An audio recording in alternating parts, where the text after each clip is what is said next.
We're here. We're back. Think of what you Dorado shame, shame, shame. Dorado Gaming versus Omega. Winner of this will get to move on to play Elysium next week. Loser is out Hey, and loses the chance to make it to that coveted BOL Premier Finals. But as always, I'm Chong Selmo, joined with Kimchi. Kimchi, I know draft is started, but how you doing today? I am chill. I've had a a weekend to remember. So please don't make me want to forget it, Omega. I swear to God, there are several things you can do that will just ruin my weekend, as that is a Mumu insta lock for Dorado Gaming. All right, so it looks like Pelly going to be playing the Amumu here in game one. Looking at bans real quick. No Varus, no Sivir, and no Trundle not wanting to play against that against Omega. And then Omega banning away the Wukong, the Xin Zhao, which Pelly has been phenomenal on the two times I've seen him on it, I think two or three, and the Oriana also not going to be available in this game. But it looks like we're just going to get an immediate Silas answer for the Amumu. I mean, picking it for one ult is interesting. They give you, I mean, he's strong individually right now. The buffs were, I mean, if you remember, they were hilarious. So good that they got him just disabled outright while they work to fix every issue with his Silas jungle buffs. But if they want to take a mid, it's an option. He's solid. He is going to probably be. He is still really strong. I think they did buff his mid, if I'm not mistaken. I've been hearing a lot about melee mid laners returning to the meta recently. As Tristan, what is this draft? We're just starting with a weird one. Well, I'm curious if the Silas is a triple flex, so they can also play it in top lane depending on like certain matchups, obviously. But also picking Silas this early kind of also does dissuade the side of Dorado from picking certain champions. Obviously, Alistair, the beloved, not going to be picked on the side of Dorado. You do not want to give that Alistair ultimate over to Silas. Like, let me be clear. Unbreakable Will is not the best Silas ult. It is a very good one, but there are ones that are better, to be fair. It just like However, you cleanse the CC and you Victor, get a little bit tankier. Cool. But like I think Solar Flare is better just because of that AP scaling on it. Also the big stun and slow. oh, the iconic Caps, yeah, Caps one Yeah. shots Leona with her own ultimate as Yep. well. They won the series with this pick last week. Let's see if they actually stick with it. The hyper carry, the 20, what was it? 20 20 kills kills. flat Yeah. last week. Yeah, we'll Oh see if boy. we'll show them all can have a similar performance on this one, but hopefully if he does, the rest of his team isn't low key inting the way away the game High from key him into like what they do you mean were low last key? week. That was high key Hey, last week. hey, I'm not trying to flame too hard here. Please do not lock in the Alawi. This champion is okay. So we get Bait, the Alawi. So bait. I understand it because the top laner of Omega, whose name is escaping me right now, and I don't have my little cheat sheet up while Kimchi looks So that up. easy. No, it's not so easy. It's not so easy That was today. conduit. That was conduit. Oh, Conway, I'm looking at the wrong name. Yeah, I Omega. don't think of He is a big Alawi player. perspicacious. Oh yeah, perspicacious. Sorry, Um, I don't think of Omega. I don't want to yeah. acknowledge them. Persp is a really good Alawi player. I just think That Alawi is means so nothing. That means incredibly nothing. weak right now. Like even Alawi mains are like this champion feels Sucks. terrible right now. Like I feel like there's like no real good items for her in the game. So we'll have to see what Perspicacious is able to do on it. But it still could be a Silas flex into the jungle here if they want to put Trishana mid and then pick the ever so coveted bot lane that they love so much, Sarasona Fiend. But on the side of Dorado, you have a much more straight up front to back team fight with already having the Mumu locked in and then having Victor Zaya who want to play that back line. Really curious to see where they go. I Don't think you the beat Aatrox ban. Aatrox? I Don't mean, you beat Aatrox in the lab? it's Trouble Killer. Like this man on Oh, Aatrox yeah, is a no, it's because he's him. different player. I was saying Yeah, I'm pretty well. Alawi currently doesn't win the Boris matchup, but traditionally she wins the Boris matchup. yeah. I mean, like Perspicacious is the Aatrox player that like when you think of that You champion mean in this Double elo, Killer? you think of Trouble Killer. Did I say Perspicacious? You switch sides as Yeah. J4. What Okay. is this comp? This comp does nothing. I don't like This this. comp has to get ahead from Omega, otherwise they kind of do negative damage so far. They don't really have anything that's like sticking out to me here. The Trist will be interesting into the Victor at least, but Why J4? I know you don't have Jar or the Zin available, so you don't have that hyper gank early, but I don't think Jarvan's the answer as counterpick Renekton. See, LS approves of this pick, and so do I. I do think the Jarvan is an interesting pick. I don't know exactly how the matchup into Amumu does go, but like you could have gone two different directions of playing in Amumu. You could have gone for a hyper gank focused jungler, and that's what they picked Jarvan for, or you could have just picked a power farming jungler and tried to just rotate your camps and get there, like Nocturne, Lilia, even. We saw it last week. It was not great. Karthus is available as well. You also could have picked Oh, Ivern in don't. this situation. I think Ivern with a Tristana and a Silas and even a Lowy is actually really strong. My question is like if Caxi plays it, but also like Caxi plays Sejuani, and you have a Lowy Silas. So I'm really shocked that Sejuani wasn't the go-to pick here for the side of Omega. I think it would have worked great with your solo lanes. It would have helped them out a lot, but they went for the Jarvan, which you're gonna have to keep your eye on Caxi in this game, just because Jarvan is one of those junglers that you have to be ganking early to be effective. Oh, this is interesting. I Okay, love Bard. Bard is so amazing, but I so don't this is so this is where we get think. real. Um, you have picked Bard, and I am casting your game. I am the Bard main around here. You will be judged harshly, and my judgment is final, and there is no ifs, ands, or buts about it. So if you do not perform on this Bard, you are herefore banned from the Bard Council. You are never allowed to touch this champion again. Um, so make sure you watch this VOD back to make sure if you're allowed to continue playing this champion or not. But Bard is good into the draft that Dorado does have. If you are a good Bard, if you're a bad Bard, you are going to be feasted upon. So really going to be keeping my eye on that pick here, just not only as a Bard main, but as like what Bard actually does in the grand scheme of the game. He is such a different support than the rest of the support pool that he can warp a game. And if you are on top of using those tempered fates, getting those stuns out, using those magical journeys creatively, it can really accelerate the Omega comp. But like I said before, this is kind of a comp that needs to get ahead early and continue that ball rolling because the Dorado comp has such better scaling with the Victor and the Zaya. It's definitely going to be very interesting to see how the side of Omega chooses to play the early game, where they're putting their focus, and how they plan to close out. If it does become a close game, how they try to plan to close that one out. Just, I think this is just a Dorado comp, like a Dorado win off of the comp alone. I mean, the only combo I see on the side of Omega is Silas into Jarvan into Alawi. Hope Tristana absolutely wipes the fight with explosive. Because otherwise, I think Zaya ends. I mean, as you mentioned, Zaya does just end up winning with Victor. They just are this hyperscalers in this case. Laning phase should go early to Trist, but that's about it. Like early goes to Trist. Silas loses out on early trade to Victor. Jarvan Amumu is basically matched, or is this a Mumu? Jeez, now I don't know if this is a Mumu. It should be a Mumu jungle, right? It's not going to be a Mumu support. That's not Yeah, real not with anymore. Zaya, That's not not with real Zaya anymore. especially. Then I think Jarvan might have faster clear than Poppy by a little bit, but that, or sorry, faster clear than a Mumu, but that doesn't matter because they're probably not going to even match each other. They should be going opposites and just killing one of the side laners. And then Poppy is Poppy. She's just going to be a pain in the neck, even with no econ. I hate this champion. I freaking hate Poppy so much. I She's also mean annoying. the Poppy pick is so good into the Omega It draft. is. You stop Tristana, you stop Silas, you stop even the Alawi W, the I forget the name of it, but you also stop that because it is considered The a Alawi dash W? Oh, yeah, that's because you right. jump forward a little bit. It stops Jarvan. I believe it also stops Bard Magical Journey. If it's, I don't know how It's exactly that's timed coded. weird. If you time it properly, it's kind of funky. And Yeah. Bard's So Magical Journey is my favorite bit of coding in the entire game because it's just weird.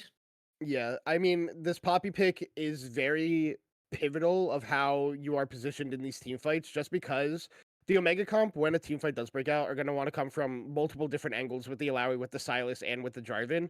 So if your Poppy is even the slightest bit out of position and the back line of Zaya Victor gets caught out, it could just be a wiped team fight. So It's a big all if, eyes though. on Sunrai in this game as well. Like my eyes are glued on these supports when these team fights do break out. Yeah, Sunrise on this Bard, this tempered fate, these tempered fates are gonna have to be on point because you Sunrise either on need to. Sunrise Is on Sunrise Poppy. Sunrise on pop? Sorry, other side. I was thinking of Omega. Again, I don't think of Omega like at all. I've tried to wipe them from my memory, but the Young on this board, you've got to hit these tempered phase. You either have to hit the Poppy, or you have to hit Victor and Zaya, or you just lose. If you don't get rid of the steadfast presence, you have no engage. If you don't get rid of the damage, you can at least try to burst down the Poppy or the Amumu before the fight really breaks out, and hope you can win a 4v5, 3v5 potentially. Otherwise, you are just going to get front to back. Like, this is a pretty standard front to back you off the face of the earth team comp. Amumu, Poppy, Renekton just stand there eating your damage as Zaya and Victor run away, just blowing you up. So, have fun with that. I mean, you eventually outrange Zaya, if that counts for something. It's a Yeah, I mean, technicality. it's definitely going to be an interesting game one. It seems both myself and Kimchi are leaning towards Dorado in this first game just based off drafts alone. But the only way to see which draft is superior and who's going to get off to the early lead is after a short break while we wait for spectator delay and client drafting to finish up. So don't go anywhere. We'll be back in a couple of minutes.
We really need to work on this, huh?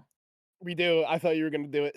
I thought you were gonna do it, Chief. Not gonna lie, as everyone's favorite pawns glitch. Ignore that. We're in game one. Dorado on the blue side, Omega on the red side. As a little ward goes down on the 5-man, and that is all the action you will see for the next 30 minutes.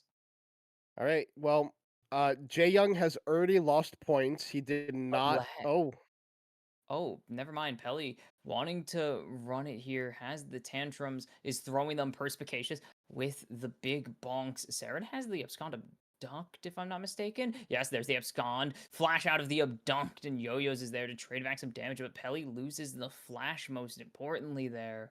That's pretty big snapping gauge actually lost for Pelly this early. yeah, that's gonna be big, especially if Caxi does try to invade him. They'll have knowledge that he's starting on his bot side because they did ward the blue buff. So there is an avenue where Caxi could look for maybe and another pause. Loki turn on the scoreboard while we're paused. Also, if I'd just like to point out how broken the Drake display is. Thanks, Riot. Yeah, awesome. We will not know what the first dragon is just yet. Until But it's regardless of that, if Caxi does try to invade on Pelly here, it could be very bad for the side of Dorado, and it could be what Omega needs to kind of get the ball rolling in this game. But also, Jae Young on the Bard has already lost points. He did not go Summoner Spellbook. He went for went Electrocute. heal barrier too with no summoner. Yep, Ooh, you should have gone Summoner oh, Spellbook in this matchup. It's so good. Um, cringe. Heal is 100% fine. You don't really need Ignite on Bard, and that's why Summoner Spellbook is so good, because then you can just take Ignite just I for just that don't like extra bit heal of barrier damage. personally. I think I also think Sunrai could have also gone for the no, this Unsealed is Assassin Spellbook. Poppy. This is Assassin Um, Poppy. he should have gone Exhaust in this game, because if like Perspicacious or Saren get ahead, nullifying that damage in a team fight will be massive. No, Homicide But Poppy. You don't understand. One rotation Poppy. I mean, yeah, it's Halo Blade's Poppy. Of course, he's gonna just be trying to blow people up, So and funny. Poppy's base damages are absolutely disgusting, Her despite base all the numbers nerfs she's are gotten. illegal. I hate her. She's Why gotten does she so have many so many? nerfs to push her out of support, and it doesn't matter because her It base doesn't numbers are matter. still way too ridiculous. She's also still in jungle, so it's not like you're getting rid of Poppy as a problem. She's still an issue. You can still play her top too. And you still play her full tank because again, the issue is the base numbers. Yeah, Riot Oh, will this never shit is learn. hilarious. I do love me some just troll full AD Poppy Hella Blades. Just actually delete people without, and Yeah, they're just yeah. like, what? And then they Just don't build it. realize Poppy has You, insane because Poppy isn't expected to build damage. She has insane base numbers and then the insane AD ratios. yep, you just build like Eclipse, Triforce, and then like Black You Cleaver, just and you wipe just the floor. absolutely melt people. And he's still Right. tanky as You all may as well hell bring back because old when Poppy. you pop that steadfast presence, you Oh get yeah, bonus resistances. you get the bonus resistances scaling based on level, and you get move speed. Stupid. Yeah. Yeah, Poppy, not a very balanced like for being an old champ and getting reworked a No, while she's not ago. old. Hey, she's not old. The Adderall's fading. Oh no, Huh. we're losing the Adderall. Thank you for that, Loki, for leaving the chat Thank open you. so we No, can see Loki, leave that. chat. I love when we leave That was chat open fantastic. sometimes, and we see some heinous stuff, and this means the players can be heinous. It's funny. Oh, we're probably not close at all. No.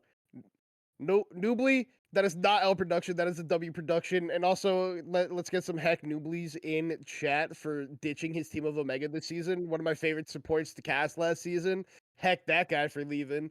Rip Screw the you. goat. Rip the goat. I love that you say screw him, rip the goat. Just two Yeah. completely different sentiments. As we are 3.5 minutes into this pause now. Damn. Did we see Um. why we are in this n- pause possibly in the no. chat? Or did If they just Loki say wants to cheat and see, I was gonna say she can just my switch to our hazard? faces. Scroll up, Loki. Loki, be a G and scroll up. All right, let's read Oh, the oh, whole oh, chat. oh, oh. It's beautiful out. Clock's Yeah. ticking. Okay, No, no. What? W comes, Coach Pelly. Noobly. W comes from Yeah, Pelly is all I from the need to say. yeah. I think we should probably just maybe go to a break if we don't think we're close. If we want to switch back to our faces, so Loki can go take another check to see what's going on. Yeah, without getting banned. Yeah, without us getting banned from Twitch for breaking Okay, I feel like TOS. there's okay, no, us getting fired, not banned from Twitch. Well, Loki will get fired. There's a difference. There's a difference. I think we'd all like to keep our jobs. Just And a we're little bit. back. They unpause it Awesome. right when we send thank you Omega. We despite it was Dorado actually. I think that started the pause. But we are back and get ready for the game to freeze. It's gonna look really cool when it happens. I promise. I hope something cinematic happens right before it. Oh yeah, like But I hope Saren it tries to engage and where he's just mid abscond. I mean, Saren's already lost like No. half of his HP just because Yeah. Yo-Yo's has the range advantage in this matchup. This is why we don't blind Silas with Victor on the table.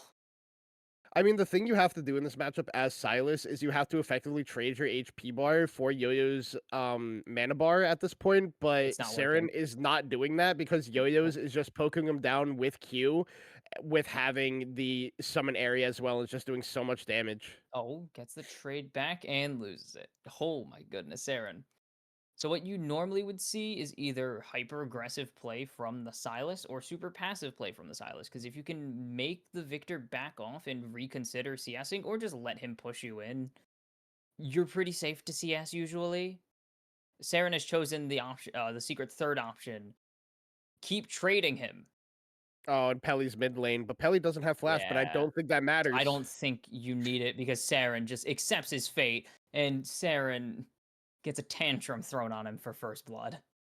Ooh, nice route Oh, into the heroic charge, and the two tanks are picking up the first two kills. Sunrai continues to impress.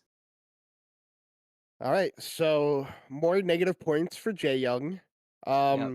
You had flash. And oh no, you did burn heal, but yeah, you can't really flash at that point. You got to flash the feathers early, or you just got to position better and keep track of the Zaya feathers. Yeah, that I will say that is 100% a positioning diff. Like if you get unforced rooted by Zaya, it's 100% a skill issue. Yeah. Especially because Zaya early game doesn't get a bunch of feathers like she does late game, so it's very easy to not get rooted by Zaya in the early game. But Generally, nice setup of Dorado also off to a really good start in this game. Oh, a ooh, lot big nice trade trade. onto Saren there. finally going to win out in the end. Burned all of his potions, and I think Oh, and has Caxie's gotten here too. Kingslayer. Caxi. All right, Caxie The gonna issue is look it's for maybe Victor, something. so they need to hit a stun here first, or else Victor's just going to throw down the gravity field and shield and leave. Jae Young is And or also on Deco. his way, but it's being pinged out already. So there's the idea that maybe Oh yeah, Caxie you can or see Jae Pelly's got Young are nothing to there. do.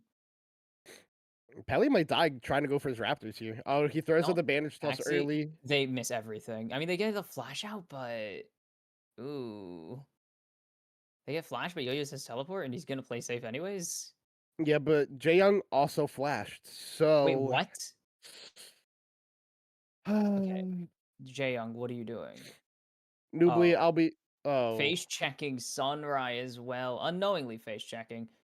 Sunrai don't chase that, but will magical journey away to safety, but just not a super great start. In the end, for the side of Omega, you get the Victor Flash, but you're not really getting any dubs anywhere else.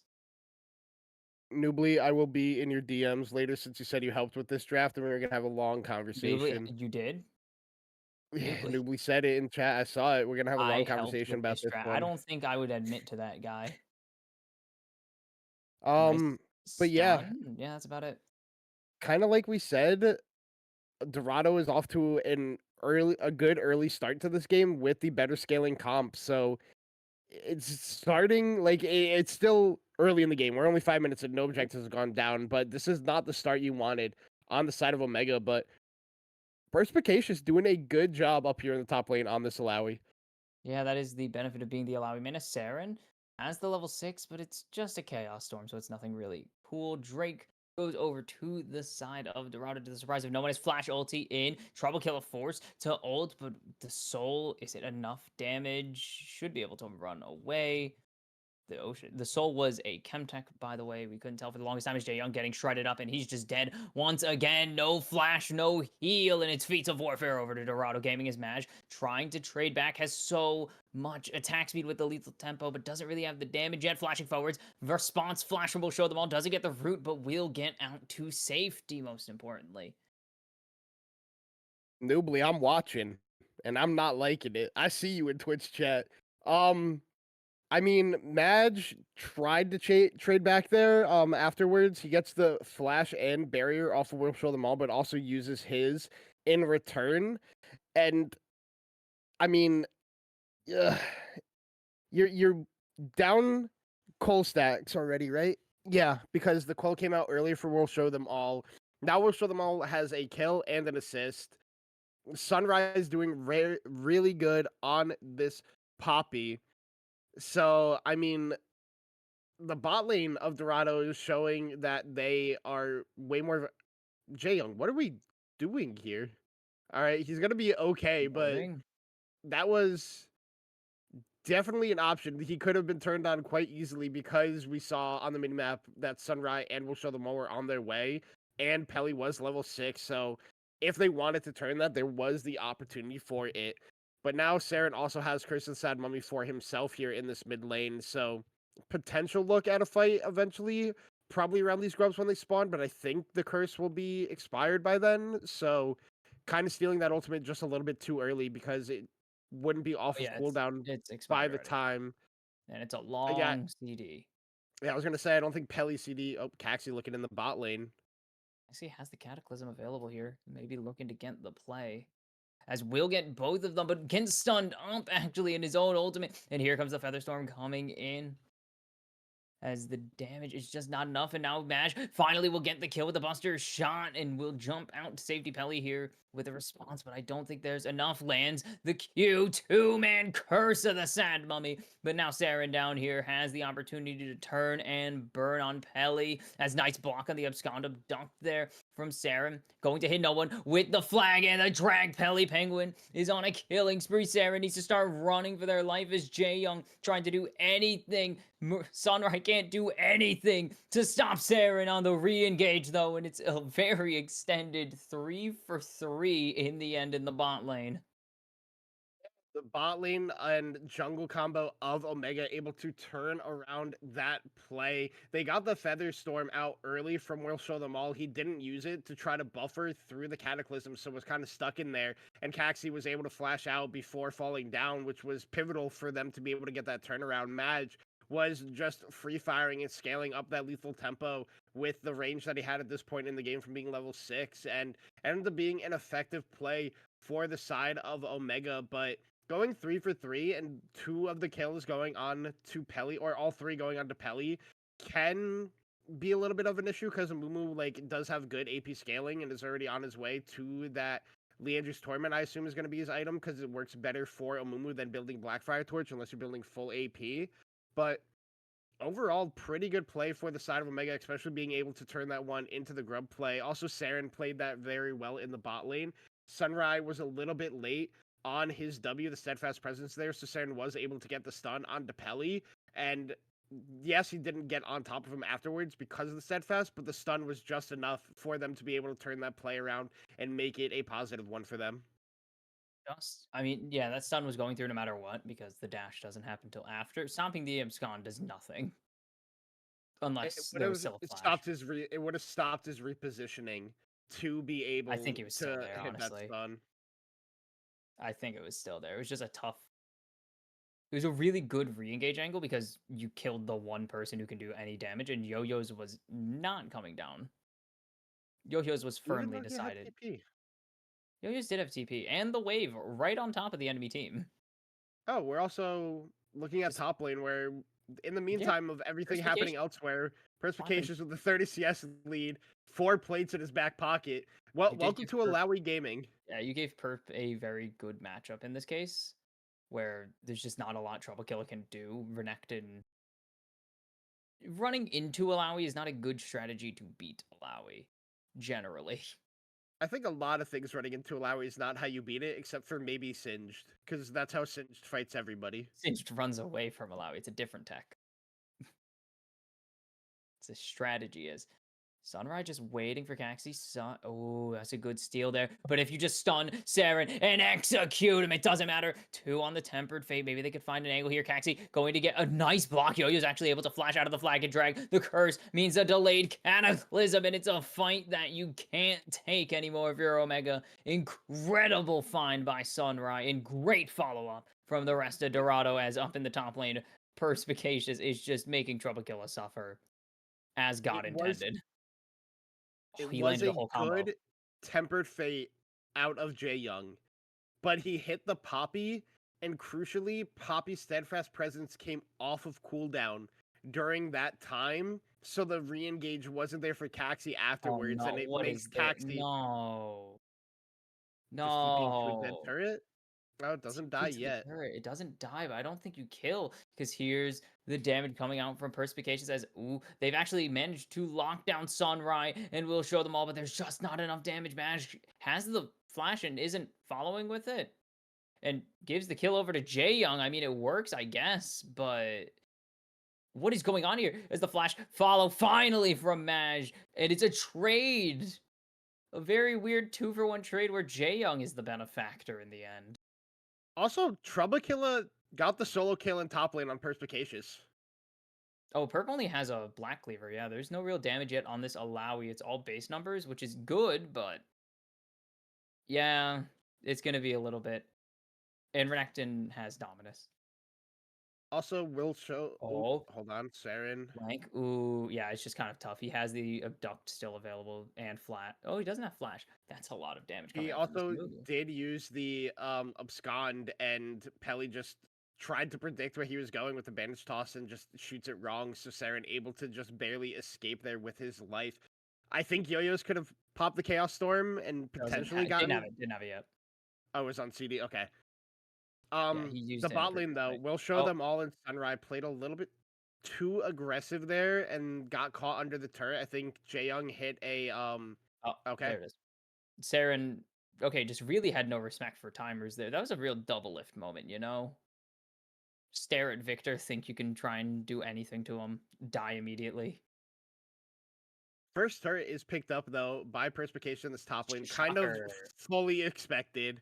Shock. Um A side laner picked up first turret? yeah, I mean Yo-Yo's on this Victor. 2-0-2 with the Roa already in inventory at 2 stacks. Feeling good about that one as Pelly's behind him. Nice flank, and the curse comes through just for good measure. Jay Young does get stunned actually when the bandage taunts while going through the magical journey. Will be able to get out to safety and eat the ignite even. But that's just another kill going over, I think, finally to the Zaya as well, most importantly. No, went on to Poppy. Dude, Sunrai. I didn't Also, it mean this that wasn't the literally. bandage toss out of Pelly. It was the ultimate out of Sunrise that knocked him out of the What? magical journey, thinking they were going to continue to press more forward for it, but the rest of the team That fell doesn't back. stun. So No, it was a stun. It had to be Vanish Toss. no, it was a knock up. It How is still it better takes you out before? of the magical journey. Because he stayed in the magical journey through the stun. Oh, big tentacles. That's what happens when you kill the soul. I was not expecting that to kill, but just Pelly does not have anything, and this is a very scary Alawi who cannot be 1v1'd right now. I don't even know if she could be 2v1. Like the Yep, amount of that's Alawi healing you for get you. when you do pop that leap of faith is insane. So Perspicacious is kind of becoming raid boss Problem. material at this point in the game, and we're at This the also at a point of the game where like team fighting and like sending 5 people to that side of the map to try to answer it isn't really an option either. just has to watch it happen. Let's the entire. Okay, now he's re-engaging here. No mana for Perspicacious, has just auto attacks. 1W goes down. That's so much healing, and the numbers are actually coming in. The reinforcements, if they could find them. Trouble Killer with the Dominus. Pelly dancing around. Needs just one last chance, and Trouble Killer will get it thanks to the bandage toss. They trade the Rift Herald as Mash gets locked down. Nice dodge on the Tempered Fate from will show them all, just barely getting a little bit more damage there on a Maj, but Maj will be able to jump out to safety. Jay Young on the hunt now with the Electrocute. Doesn't actually have Electrocute on as this chase is continuing. Gaxi gets away with the Flag and Dragon. There's a dominance now on Saren. It's just everything is going, just going to you know what. Yeah, Will Show Them All was 100% dead if he gets hit by that Tempered Fate, so it was a really nice use of the Feather Storm in that angle. Also, the amount of return damage they got immediately just onto Madge when they were trying to, punish them for overstaying and taking that turret, um, put them in an awkward position on the side of Omega where Madge didn't want to go too far forward, but Jae Young's like, no, we can probably kill them if we just walk forward, considering that Will Show Them All didn't have flash and they were both rather low. So maybe a little bit of a misstep there, but it ends up turning out well as Uh, Saren gonna I ride the Herald. No, that was actually really good. Yeah, Saren trying to get some CC down onto everyone as there's the soul pulled from Yo-Yo's. Half the health bar almost gone already. So Rift Herald will not have the charges jumping in onto Saren. That's not who you wanted to get in on. Burning the dominance, at least from this Silas. But Pelly doesn't have curse, most importantly. 5-man cataclysm is huge, but the steadfast presence keeps everyone safe. It will at least be one falling to the tentacles of Perspicacious. But it should just be a disengage. But they find the root with the feather collar, with the blade collar, sorry.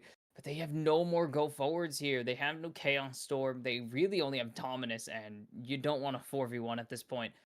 Dorado have not found the re-engage, and they lose the fight. I think Dorado should have been willing to give that one off or give up that dragon because Pelly did not have ultimate there.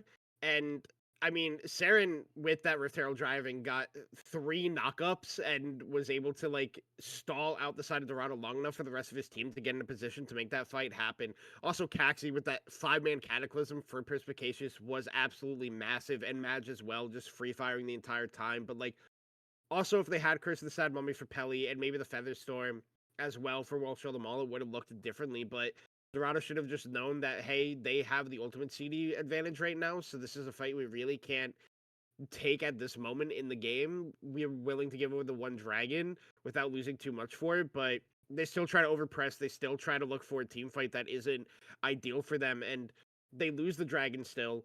They lose Pelly, which is also kind of big at this point in the game because he was sitting on a pretty strong point for himself.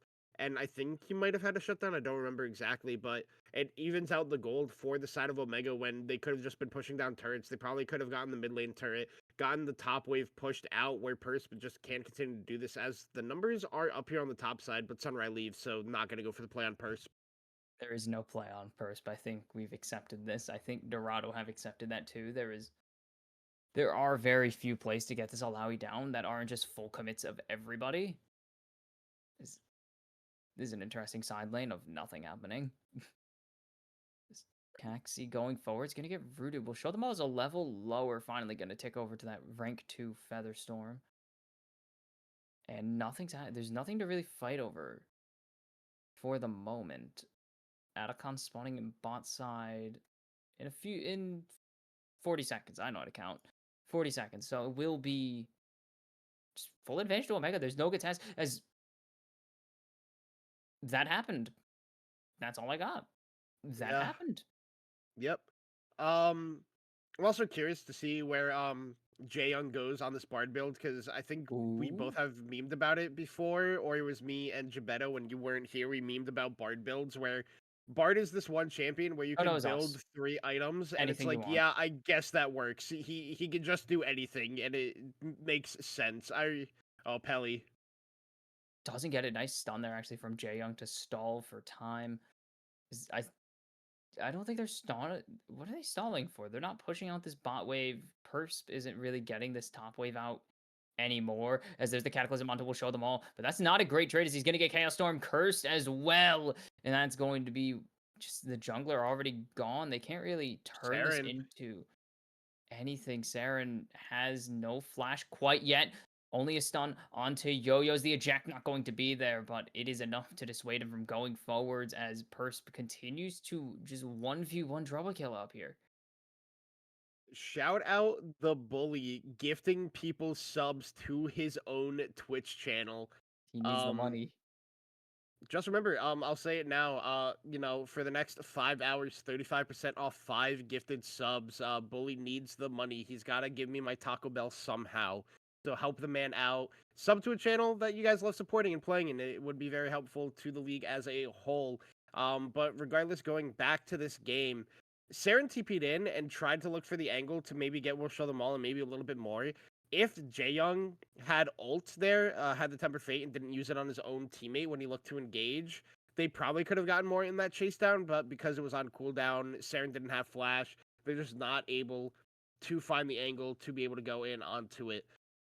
But still a close game overall. Teams are even on turrets. The Dragons are in favor of Omega, but in favor of Dorado, but the Grubs importantly went over to Omega for this Alawi as Purse was trying to go for Sunrise Sunrise TP bot lane. in danger here.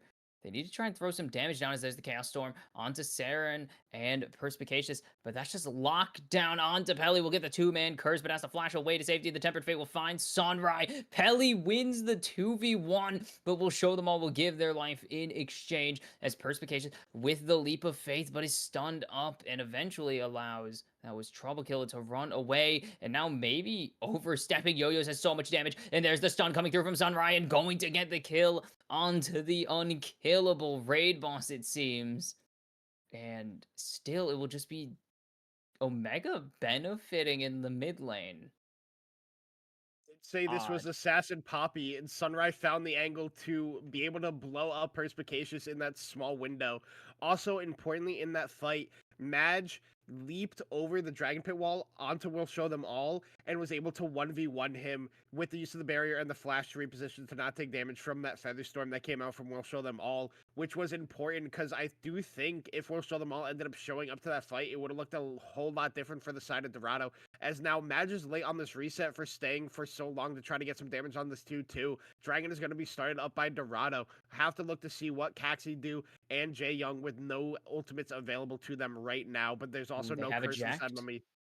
They'll land the stun onto Trouble Killer. No curse available right now. Perspicacious going into the Leap of Faith, but they're trying to chunk him down. But Jaeyoung's gonna find one. Trouble Killer finally gets his kill back against Perspicacious as Saren has so much health, but Trouble Killer just continuing to chase him down. And finally, Saren will pick up that one. Yo-Yo's way deep. We'll show them all with no coverage. And what happened to the positioning of Dorado as they get wiped off the rift and surrender a second Hextech Drake?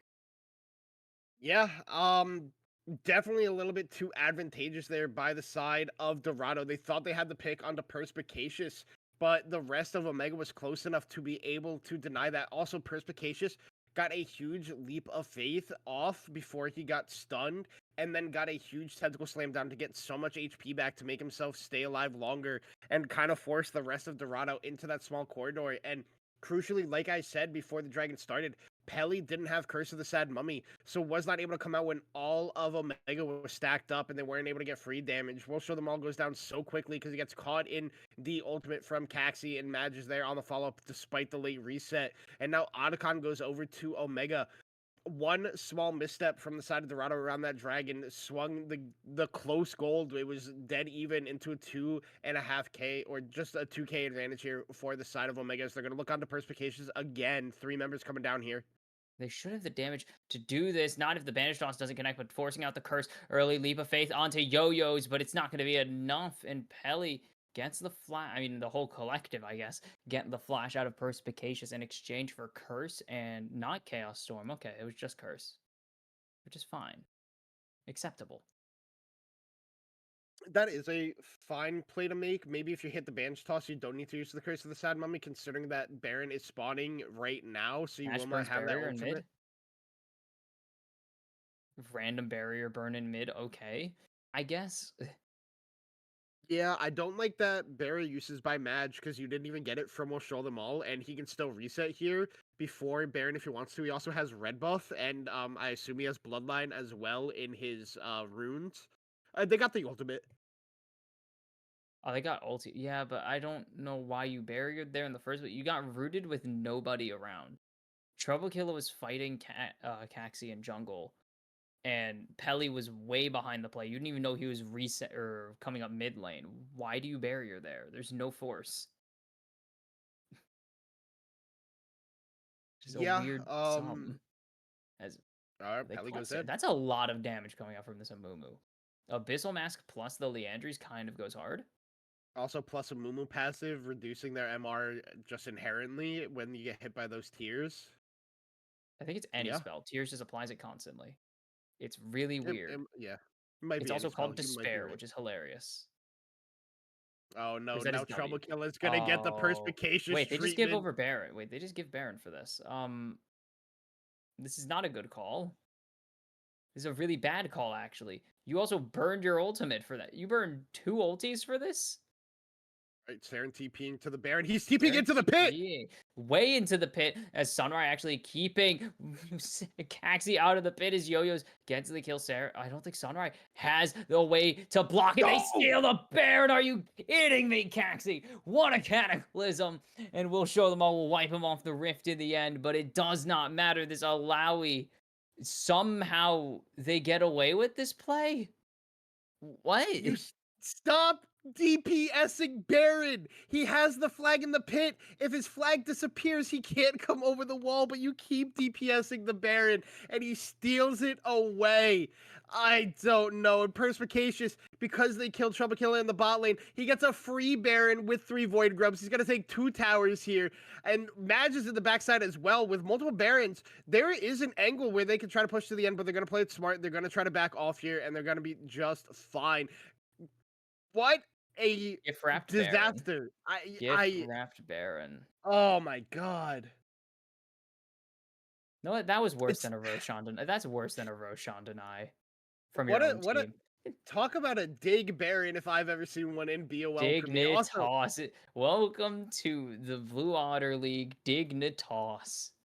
I mean, Oh, first off, Saren TPing into the Baron pit. Very psychotic play. advantageous. Instantly Very got. I advantageous. don't think you mean ambitious. You mean Yeah, ambitious. what doesn't matter, man. Advantageous. I was like, Perspicacious, advantageous, ambitious. There's too many issues in this game. perspiration. As they're jumping in onto Yo-Yo. Speaking of advantageous, just disrespect. Almost gets the sidestep here, but Caxi will pick this one up with the flag and drag, but the Chaos Storm actually picks up a stray shutdown. He gets 2. Yo-Yo's is alive, finally falls to the redemption. A fitting name. There's Jae Young, redeems a little bit, but 3 for nothing, or 3 for 1, sorry. Coming off of a Baron fight. What am I watching? Sometimes you The, gotta sit in the mirror and say, what am I watching? so the fact that Yo-Yo's lived for so long on that low Oh, Purp is HP just was taking a base. because yeah, welcome to Alawi. The locket from Sunrise actually kept Yo-Yo's alive for that long when Caxi did go in. And they're trying to base race an Alawi. That's not the play here. And now you have No, multiple people going to this Baron. You shouldn't have that's not that a Baron. either. Or sorry, the Dragon. Perspicacious might just end the game right here. Yeah, Persp can just end the game. If he so chooses, the resets will come through. Trouble Killer will struggle to thin this wave of Saren. Chasing down will show them all flash, abduct, and will show them all has thoroughly been abducted as the stun comes through. Perspicacious getting the Stare Axe here. Is there enough damage coming out from Yo-Yos? They'll get the tier 3 or tier 4, sorry, as we'll show them all in the base. Tempered Fate is going to find them. Jae Young will pick up the kill as the response. Featherstorm, you can't Blade Caller them back. Forced to flash over the wall is Jae Young, but they will get out with a Nexus turret, which doesn't really matter. Anyone will tell you if you can't take both Nexus turrets, there's no reason to take one anymore because they respawn. As Pelly, no respect and will pay for it in the end. And this should be the end of the game. Speaking of paying for it in the end, as Match flashes away from Sunrise, steadfast presence, but doesn't have the DPS here. As the Redemption Saren will fall, just barely not picking up the kill onto Sunrise. Very staggered re-engages here for Omega as they are playing an interesting game. They're still going to look to push here because Sunrise is so low. Wilson just comes up, and they have 3 Grubs and a Tristana. Now, Mav's going to take a turret shot for the explosion, but they take down all the inhib turrets. They're going to try to take the resets here unless Omega tries to scrap with them again, but there's no objectives left up on the map right now. Baron doesn't spawn for 2 minutes. Dragon doesn't spawn for 3 minutes, so Omega's either going to have to look to end this game in the next 3 minutes, or there's just free gold coming in this top side. for whoever wants it, whether it's Trouble Killer Yo-Yos or even We'll Show Them All, who is a level down on Madge right now. So they're going to try to funnel as much gold as possible into We'll Show Them All. That might not be ideal for the side of Omega unless they can end the game before this Baron even comes up, because We'll Show Them All will be able to get closer to that fourth item to be able to match Madge. So really going to have to keep our eyes when this Baron does spawn, what ends up happening, because that could be the determining factor in this game. Somehow, Triple Kill is 4-3-2, which means he's technically positive on the game. I wouldn't say he's had a good game, but he's technically positive, and Oh, they're waiting yeah, for a that play on just Perspicacious. he ain't coming, guys. As Oh, Pelly is fine, perfectly safe. no, don't go back in. Stop it. I, No, I stop. thought he was gonna just go right back in there and It was die. tempting. I could tell he was going to, for some reason. This is also smart lane assignments for the side of Dorado, because Yo-Yos can clear away these waves rather quickly, which means Perspicacious really can't push advantage unless he's trying to 100 to 0 Yo-Yos. So I like that they're finally taking Renekton out of this matchup where he's just constantly losing, and they're losing so much of their base for it. So Took him 30 really minutes smart to do idea. it. Yeah, took them way too long to do it. They All did right, Jay eventually, Young though. looking for something. I don't love this positioning. Yeah, Pelly, I mean, will back up Jaeyoung. He does a good amount He of doesn't damage have on his flash. own. Tempered Fate. Are they gonna be able to do something? They eject Caxi, but there's so much damage coming out from Maj, as there's nothing they can do to stop this Tristana at this point. Yo-Yos has to come up. As Maj trying to jump in, looking for the quadrant, not going to get it quite yet. Saren with his own Curse of the Sad Mummy here onto Trouble Killer. Trouble Killer forced to disengage. They will get him to go golden at least, as yeah, that Nexus turret respawned, so it didn't even matter in the end. But Perspicacious with the Leap of Faith finds one. Will he find any more? The rest of the team piles on. It's an unofficial triple for Maj, as Omega will eventually, somehow, magically, miraculously, other words that fit the theme, come back in game one to open this series with a dub. Um, Kelly lost his team the game by being there, and the rest of the team trying to save him. He didn't have flash. The rest of them walking in to that tight corridor for a Tristana, a level 17 Tristana, just ended up costing Dorado everything there. Like, Yo-Yos had to come over, which means Perspicacious gets the free push into the base with a massive wave. So, I mean, there were points in this game where like Dorado probably should have just taken over this game, but the way Perspicacious on this Alaria pick we were questioning just played it out was so good. Like, Yo-Yo's played his best, but in the late game, you saw what happened. He just gets absolutely deleted by this Tristana and even this Alawi. So, I mean, shout out to Omega. My grading for Jae Young, his Bard didn't win them the game, but he has a high KP because he's just Bard. Overall, not impressed by it. I think Sunrise Poppy was way more impressive than Jae Young on this Bard by verdict of the Bard Council. Jae Young, some of those tempered fates, my man, not allowed to play this champ anymore. You get a D. You don't get a failing grade because you at least hit something with your ultimate. That's very rare for bards. Very You rare for get bards. you get an American passing grade of 65. Congratulations, you Yeah. made it through the game number one. You guys won, and you have high KP because you have redemption and bard healing, so you always get KP somehow. Um, Overall though, I think Dorado played well in game number one. A small few missteps from them ended up costing it in the end, but like it never felt like Omega was in control of this game. It felt like they were always on the back foot until the later game where Madge on this Tristana just absolutely took over, was kind of unchecked, unanswered for like the later half of the game. In the early game, he was kept down relatively well by Sunrise, and we'll show them all. So Dorado has some stuff to clean up. Probably should have taken this first game, but Omega, the way they played around this Alawi with the split push threat, was able to make it work and able to come out with that game number one win. So we'll see if they have a similar idea for game number two, but I'm curious for what your closing thoughts here are, Kimchi. Push your freaking advantages. And don't DPS Baron when you see a jungler with an engage option into the pits. Why do you DPS Baron? When with Jarvan, you could just queue over the wall. There's no steadfast presence. I don't know who was calling that play. I'm going to assume Sunrai was probably saying my steadfast is down because that's a very important thing to call when Jarvan's on the opposite side of a pit. But it's not even the game losing play. It's really positioning errors. Like we saw a lot just at random points. Pelly will be in the middle of Narnia, and then we'll show them all in Sunrise in the middle of nowhere, just trying to fight someone, and then they get caught out and die or burn crucial spells. And it's like, you're ahead, but you're not that ahead kind of thing, you know? Like, push your advantage, but don't die because you think you have that strong of an advantage. And call your Baron fights better, man. Jeez. All right, we'll That's a see if these teams can clean up their mistakes from game number one on both sides. Nobody played flawless here, but me and Kimchi are going to head to a short break here as we wait for teams to get ready for game number two draft. Don't go anywhere. We'll be back shortly.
And we are back for game number 2. Big news. Trubba Killa. What? Trubba. Trouble Killa is out. Walk Warlock is in. Apparently, Trouble Killa was playing on like 300 ping the entire game. So maybe we'll see him later down the line if he can get that connection fixed. But for now, Walk Warlock are going to be summed in up there in the top lane. But so far, bans relatively the same. The Maokai coming in, crucially, I don't think that was a ban option in game number 1. I'll have to go check that real They moved quick. okay, they moved Maokai to a first rotation instead of a second rotation, which is kind of a big deal. And the sides have swapped. So Of Omega course. going to be on the blue side, Dorado choosing to take the red side here. So Dorado wanting to take the Maokai off early, not giving that over to Caxi instead of waiting for it to be a second phase option after the first 3 picks came through last time. But crucially, that means Sivir is left up this time, and that looks like it might be the option for Madge. We know how much Kimchi loves this champion, so please feel free to lock it in here, Madge. I would love to have him do that and have to deal with this champion. Oh, What? That's a hard pivot. This is a hard pivot if they lock it at what? Okay. um, Really weird. complete. Did a full 180 Complete to 180. quote that one singer who sings that song. Dua Don't know Lipa, who it is. excuse you. I was gonna say Doja Cat, but I knew it Not wasn't even Doja Cat. close. Nope. No, Doja Cat did the song that goes blank I'm a cow, blank I'm a cow. I don't say meow. Uh,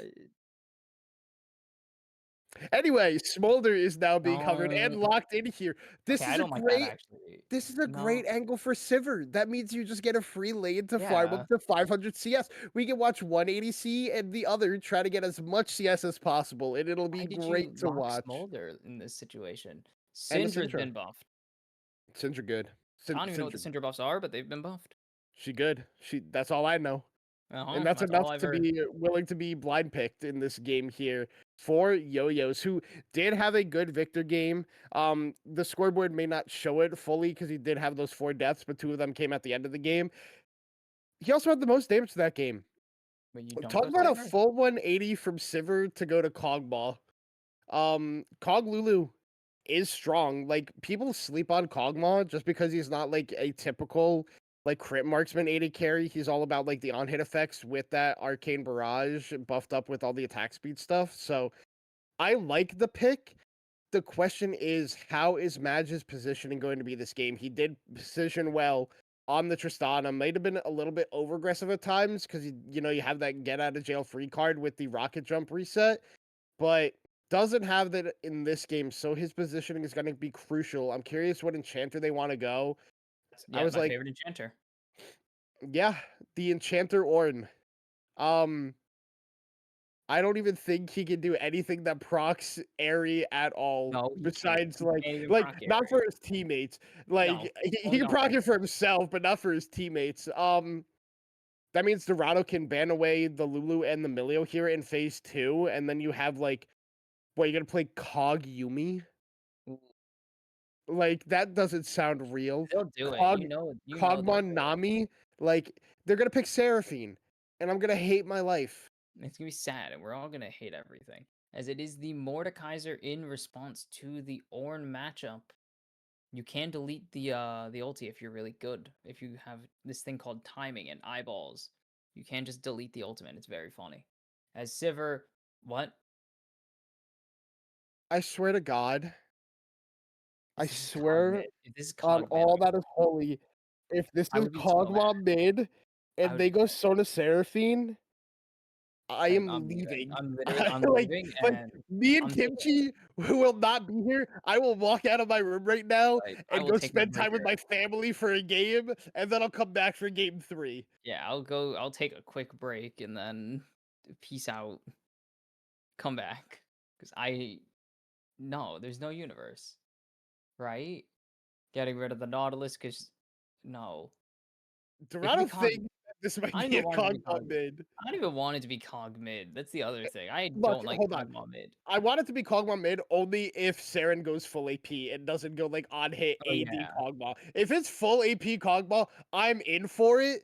But if it's like on hit Kog'Maw mid, I'm gonna lose my marbles. Braum ban though makes a lot of sense if you're playing Ornn because Braum is just free removal of the Ornhorn without needing to expend the Mordekaiser ultimate. So I do like that. Revenge. They Yes, know. take it away. Yes. Yes, Del Sunrise. yeah. Yes. Sabotage. Yes. Sabotage. They get rid of it. I don't know if it really works with the small. I mean, it kind of works with the small. They're long range artillery champions that are annoying and obnoxious. But um, what are you gonna do now, Omega? I What think I draft know plan's what they're ruined? gonna do now, and I really hope they do. I'm not gonna spoil it. I'm not gonna They say do it. get the Milio. That is the thing. They To get do get the Milio. Milio. Okay. My eyes are on Saren now because I know a champion is really good at the Syndra and was recently buffed and he's talked about it, but I don't know if he's gonna do it. And I hope he does. I hope he does do it. I hope he does the funny. I'm on bated breath here. We're waiting. Is he gonna do it? Oh man, Loki saying Kog'Maw mid. That is her bank here. Okay, I don't like Kimchi's gonna that. stare at the camera as we're still waiting. Come on. He's been talking about it. I've Yes! seen I've seen Saren talk about the fizz buffs and how excited he is for these fizz buffs. And finally, this would be Teemo Jungle, which would be funny, but uh Fizz, I mean Saren has been in all forms just yapping about how good this is going to be. It I thought they locked that in. I thought it was more jungle for a second. I thought we were gonna have more jungle Vladimir top lane. That would have been something. But Yeah, no, it's going to be the Vi with the Syndra. Not a bad pairing since it's back in rotation, actually, since it's not existed since Syndra has been bad for several years now. And there's a fish. There's a fish on my screen. What? we got a fish and a caterpillar. It's We're been winning here. it's been eternities since I've seen this fish in any form of competitive play. He I'm stinks right now. I'm curious if Kimchi knows all the ability names of Fizz off the top of his head without having to pull up a cheat sheet for We it. have is it it's Urchin Strike, Playful Trickster. I don't remember what the passive is called. That's the bad one though, because that's the Yeah, funny one. That's you. You're ghosted. Great job, Fizz. You have Chum the Waters, and you have E is something. It's the dash. no, that's Q. Q's the dash. You Is got Q W, dash? E, and R. Yeah, I got W E and R. What's his dash? Because I know Urchin. It's Urchin Strike or something like that. I'm pretty sure I know it. I'm You gonna name it double then. check myself. I'm pretty sure it's just Surging Strike as well. Is it certain? That's a different ability. That's a different thing. Now I'm gonna check because I don't even. Fizz abilities. Let's check. Seastone Trident is his W. Trickster, yeah. Oh, Trickster's the E. Seastone Trident is his auto reset. That's right. I should see, have known that. I did think his auto reset was the Urchin Strike. Honestly, No, I Urchin thought it Strike is his was. dash. I See, got it I wrong remember then. because I watched the Vars video about why no one plays Fizz. He released I a I video recently I called "Why No One Plays Fizz" in his I series of am "Why No One Plays." I am very excited to watch Saren on this Fizz and see if it actually works. But also, shout out Sunrai picking the Seraphine, so we didn't get Kog'Maw mid with Soda Ruining Seraphine bottom Omega's lane. play. Yeah, screw I'm very you. happy about it. Screw you, Omega. You and your evil Um, plans to make us all fall asleep. also looking at this Also looking no, Loki. Loki, shut Loki, up. I'm banning you from Loki, shut talking up. for the rest of the series after Loki, what you I'm just muting said you. to me and I don't Kimchi. need your production cues. I'm muting you. Um, but all things considered, the front line for Dorado is non-existent, and there's a What do Fizz you on mean? the You got enemy team. Mordekaiser and he disappears. There's a Fizz on the enemy team. You get Mord and he disappears for 15 seconds. What do you mean there's no front line? It's great. All I'm saying is, if Saren gets fed on this Fizz, we'll show them all, and Yo-Yos do not get to play this game. Oh no, it is absolutely over. It is He will squishy. just It is squishy absolutely delete bozos. them the second they're on the map. If you Um, thought Fizz was annoying with just Playful Trickster with no one to stop him after he does it is even worse. it's Vi ultimate. That's what's gonna stop him. That's literally all they have, and he can dodge it still. He can actually That cancel it outright. Yeah. I assume that the cease and desist, the new name for it. It's cease Riot and desist. rebranding. Yeah, that's Yeah, that's Riot literally rebranding ultimate names, getting rid of assault and some of the battery. best ones. Assault and Battery, the Cease and desist is not that Rattata bad. Oh yeah, Rattata for rat-a-tat-tat-tat. spray and pray now. Come on, Rattata was the best ultimate name in the game. But regardless, my ultimate is Rat-a-tat-tat-tat-tat-tat. mostly going to be used on match on this Kog'Maw to not let him absolutely try to go ballistic in these team fights. But overall, even without the Fizz, I do think Omega has the better draft. Yeah, it might be the lack of any form of bulk on the side of Dorado, just a hunch against a Yeah. Fizz as well. Just a hunch that maybe they don't have anything to stop the Fizz from tearing through them. Well, we'll have to see if Saren's talk about this Fizz being good is actually true or not, or if it's gonna be a classic, like, assassin game where they just go 0-10 and do absolutely nothing. So, we're gonna head to a quick break here, and we'll end up seeing if the Playful Trickster is going to be enough to put Omega onto that match point, or if Dorado, without the lack of frontline, is able to make this draft work. We're gonna head to a short break as we wait for in-client delay and spectator to finish up. Don't go anywhere, we'll be back in a bit.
And there is a fizz in And my game. all right, we didn't plan it out, and we both tried to do it this time. Hey, that's Um, better than last time. yeah, I mean, Saren is going full aggression here. Ignite with the electrocute. And the Literally Omega no care. Squad? Just gonna Ooh. try to kill every. I mean, it makes sense. He's on Omega. Of course, he's going Omega Squad. You can hate the team you play on. Like, come on. He's a partial owner, I believe, so I don't think he You can hates hate the his team you own own as or. well. Look at the Washington Glee Club. Their owner They hated have. their team, I swear. Yeah, he did, honestly. But otherwise, besides the fizz, everything is stock standard. Like And everybody's Emilio. running. Or there's a Cogmo in its existence right now, I guess, but that's about it. Yeah, yeah, he's just existing right now. Not gonna be doing much early. Cassie His gonna bot get lane's gonna spotted out stink. by Walk. Walk. This isn't Walk jungle again? Or isn't he a jungler? Didn't we go over this before? He's a top laner who played jungle, and he's just bullying Caxi on this blue buff. Yeah, no, there's no response from perk 30, so what are they gonna like, why would he care? As Flash forced out, that is the issue here. Ornn just wins this early, because Ornn doesn't really care. He just Qs Yeah, and damages you. It's slowly but surely. One more Q. Flash Q. Flash. Bonk. And the tiny hammer gets it done. Who needs a giant mace when you can just kill your opponent with this tiny ass hammer? Smash. Bullied off the wave. Good. Are we Screw sure it Seraphine. wasn't? Are we positive it's not Walk playing with 300 ping after what he did at that blue buff? He's just Yeah. gonna You can't fight like Ornn you anymore. literally walked into blue Oh, buff. not even bad RNG. Bad placement. Like you walk into blue buff to bully Caxi. You succeed in that, but then you absolutely overstay and then just get walked down by Perp on an Ornn and give up first blood. You're level 1 to level 3 as well. Like, this is the worst start you could have in Mordekaiser in this matchup. Because, like, at this point, if Persp keeps up the pressure and keeps up his tempo and, like, isn't always in an advantageous space, like, there's going to be no point in this matchup where Walk can, like, just win it. It'll be a long time from now. Let's put it that way. Longer than this game will hopefully go. I don't want to see late stage fizz. Oh, bonk. A little more damage. Q connects it. It's 2-0 for Perspicacious in this top lane. Walk also doesn't have TP, still has no flash, and then nice dodge there. But Saren's gonna get a kill! And this counterfeit, maybe he was right to hype this up as the kick connects as Caxi is also fighting Belly. Belly has to get over the wall. The heal used to get him to safety as Jaeyoung continuing to go forwards here. Does Match have the damage to finish off? We'll show them all. He does. The barrier comes out. Doesn't have, just doesn't have the move speed after the Achu, after getting sneezed on and getting COVID, probably. I think Madge could have flashed and gotten the kill. Oh, absolutely. I don't know if he, you probably give the kill to Seraphine. Who cares? Yeah, like, honestly, I think that would have been so much more worth it for you as Madge, but... Wow. I don't want to watch this. This isn't working, dude. Dude, it's not working. You're tickling him. Like, you're doing negative damage. You're healing him. This actually feels terrible for Walk Warlock. Like, at least he's level 4 now because of Ketchup XP, right? Right? Yeah. Something. Sure. I mean, Omega just, like, already at the start of this game, on the ground running here. Like, Perspicacious 2 kills. Saren gets the solo kill in mid lane thanks to the Ignite. Also played it really well of getting all his damage down. Using the Playful Trickster to reset the turret aggro without taking the turret shot, and then getting the auto attack reset with that W, the Sea Stone Trident, and then the Ignite. So he had the Poison Burn and the Ignite tick, so there was no way you could out-heal that as Yo-Yos with pots. So overall, played really well by Saren. And then in the bot lane, they almost managed to get like 3 kills if Pelly didn't go over the wall. And luckily, Dorado, haven't used any of those flashes off of that bot lane. Like Pelly, Will Show the Ball, and Sunray all still have flash. But overall, Omega has already started to put their foot on the gas in this game and just showing their dominance. As Saren goes in, gets the electrocute trade, but nice Oh, damage by Yo-Yos. no ulti there. I think he actually dies if there's the unleashed power, but it just isn't quite there yet for Yo-Yos. As, well, suffering in the top lane. Yeah, if Walk oversteps, he... Ooh, Oh, nice no. combo there to get Madge, but it's not going to be quite enough yet. There's enough healing and shielding from this Milio to keep Madge nice and safe. Yeah, a nice combo of the Achu and then the Seraphine E to the beat drop. I believe no, that's the Q. Um, It's I'm forgetting the name of as it, but Kaxi gets the flash out, it will show them all there with just a stun. I mean, it was but regardless, like I was saying, the Smolder slow into the Seraphine E to get the auto route onto Madge didn't burn flash. Luckily for him, because of the melee healing that was coming out at that point was enough. But oh no, Madge, you overstayed, Ooh, buddy. nice kick. Madge forced to flash away though still. And this should just be a dive angle. As we don't need to talk about it. We don't need to talk about it, Pelly. Oof. Um, yeah, we won't talk about it. Madge picks up a kill somehow in the bot lane. Oh, Not weird. really sure how that. So Saren's down here. Oh.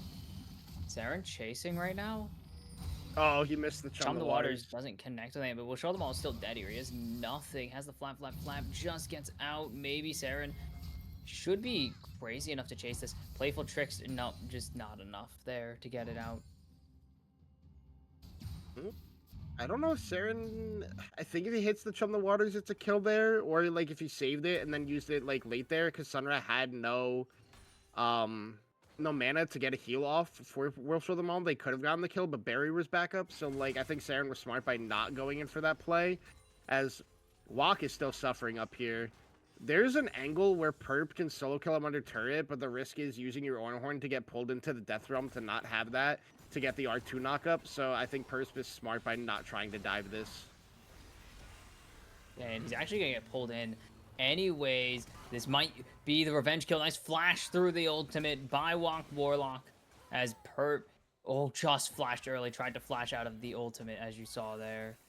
Death Realm just not expiring as Saren getting bullied down here. And this is the downside of, oh my goodness, this is an aggressive angle there from We'll show the ball. Doesn't quite work as Kaxi out of nowhere doesn't get over the wall. Pelly gets the kill back, and Omega have possibly blown the early advantage.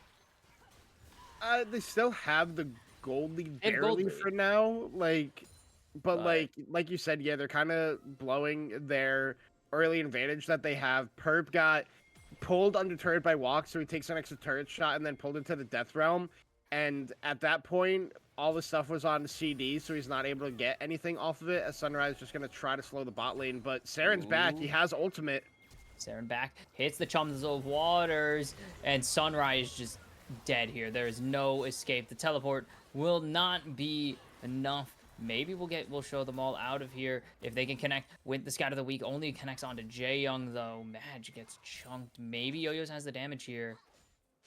I don't think Saren's gonna be looking for this one anytime soon. Nope. Now he's looking. No reposition available for Yo-Yo's balls, but there goes the Unleashed Power. Oh, not the Unleashed Power. That was a lot of animations to cause lag. But just going to be It was another Playful Trickster. it was just the Scatter the Weak. Unleash Power was on cooldown. I'm not sure when Yo-Yos did end up using that ability. No Honestly, it might clue. have been off screen, but Had to be. yeah, nice play by the bot lane of Omega to know that they could continue to push forward even though they were spotted on vision because Saren was there. He even used the Surging Strike, I believe we determined the name of the Q was, No, to it's Urchin Strike. oh, We it's Urgent know. Strike. Yeah, yeah. Yeah, it's Um always been Urchin Strike. Come on. to reposition through the minions to be able to hit the Chum the Waters on to Sunrai and be able to take him down. But now mid lane being slightly pressured as Kaxi might get caught out here, but his Raptors are down, so he's just gonna go to his blue buff. Saren very low here. Nice Playful Trickster to live. I've realized you have Urshifu on the brain. Because I was like, The hell are you saying? Surging I do. strikes? Oh my god, I've been I was watching like, Pokemon. I was like, I don't even think Ursh is at this tournament. I think he's Yeah, he's banned. not allowed. He's banned. He's Like, banned. Yeah, I banned in was rank G. watching the Milwaukee Regionals before this top 8, and Banned. Pokemon was on the brain. I'm also getting ready for my own Pokemon draft shortly, so I got the Mon on the brain currently. But regardless of that, back to League of Legends talk. Since we're kind of in a lull right now, check your local game stores because the release in America for League of Legends card game Riftbound is Oh, releasing on Halloween. Sunrise. That's a lot of damage to take. I did not know it was releasing on Halloween. I just knew it was coming out eventually. Yeah, Halloween is the release for it. When's the So check your MMO local game riot? stores if you are interested. MMO dead. I need to lose so many more hours of my life to this game. We'll show them all is absolutely losing this trade. I don't know what you're thinking as Caxi goes in. There's the high note. Doesn't even matter. Yo-Yo's loses the 1v1, and that's why Saren was so excited to pick the Fishy Yordle. Retroactively a Fishy Yordle. As Pelly I caught am. out. Ooh. It should just be Kelly's dead here. dead. No flash just quite yet. There's no reason to not try and force an engage. Will not even find the kill. Gets the breath of life if that really matters, as it should just be a Drake and 3 kills to go along with it. He got barrier too, so worth. Oh, worth. Totally worth, yeah. Um, I'm curious to see how Saren chooses to build this game because he was flash forward out of Will Show Them All with a flap a match, flash and response, gets himself out of there. I'm curious how Saren is going to build in this game because he has been talking up some cook builds, so I'm really curious to see what he actually goes for. As Walk somehow has an XP advantage. Yeah, who cares? Hey, Look I at, just thought it was interesting. yeah, look what Perp is doing to him. Oh, nice shield. Doesn't even matter. Pulls him into the death realm, so he will actually get a percentage of his health. Doesn't have the flash through this time. Has the Rylai, so he's a lot of the extra health. Finally loses the bonus health. He still had the shield available. Walk wins the 1v1, and that is kind of the problem with facing a Mordekaiser. He will just win. Eventually.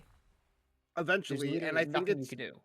and I think he's winning sooner than we expected because Perp kind of forced himself. As Saren could be in a bad spot. He already used the playful trickster, but Pelly not gonna go in for it as they're gonna look to just push out the mid wave here and maybe get a reset for Saren. Have to be smart about Whoa, how we'll show them you're. all off. Tough position. Got really split there by Cogmod E somehow. What? Weird sentences today. Oh, they're gonna look for a dive in the bot lane. The ultimate from Don't have the Caxi is Omrecker coming yet. up soon. Don't have the basic. Oh, they don't but they're care. just gonna have dive. They have so much health, it doesn't really matter. As Maj picking up that one, Saren continuing to harass Sunrai under the turret. Caxi almost gives his life. Jeez, that health bar is They're gonna go for screaming. round 2 here because the Caxi ult is back up. Ellie's here. Ooh, Saren chums the waters, and Saren is on a rampage. Maj tanking up the turret for his fishy friend as well. As Pelly is just gonna have to watch as this bot tier 1 is absolutely wiped off the rift, and it is the feats of strength going to go over to the side of Omega. Actually, it's already gone. No, that was first turret. Okay, I just want to make sure. Yeah, that's for turret. And then Oh whenever wow, we Yo-Yo's get the barely lost that race. Wow. whenever we get the chance from our lovely producer Loki, who wanted to see Sona Seraphine in this game, if we can get Evil an producer update Loki. on the smolder stacks, if possible, since somebody in chat was asking, 102 stacks. So doing pretty good actually. If 15 minutes or 14 minutes having 100 stacks, getting close to having that second upgrade on Q at 125, Yes, or is that when you 125. get? Yeah. 125. So getting close to that Sarah ult, yeah, you can see that Blue Otter League. It's not on cooldown. The passive's on cooldown. No, it's Sarah ult question mark. Sarah question mark. As we'll show them all is dead. Saren is really, really embellishing this, reveling in getting to play. His flashes through the Sarah ulti. There's where it is. Don't question mark ping it ever again. As Perp has actually lost this. But Saren overplays his hand, and it's walk on a killing spree while it's a shutdown going over to Yo-Yo's. So things to take away. Saren and Madge, very strong in this game. Walk Warlock, very strong in this game. Purse kind of threw away his early advantage, so Saren definitely actively gonna throwing his be advantage. interesting. No, no, no. Saren's fine. He had a sick play. He flashed over the Seraphine to get the kill. Yeah, burned his flash to kill the okay value Smolder. Fed the Syndra. Still cool. Still cool. True. All that matters is that you look cool Like, while doing it.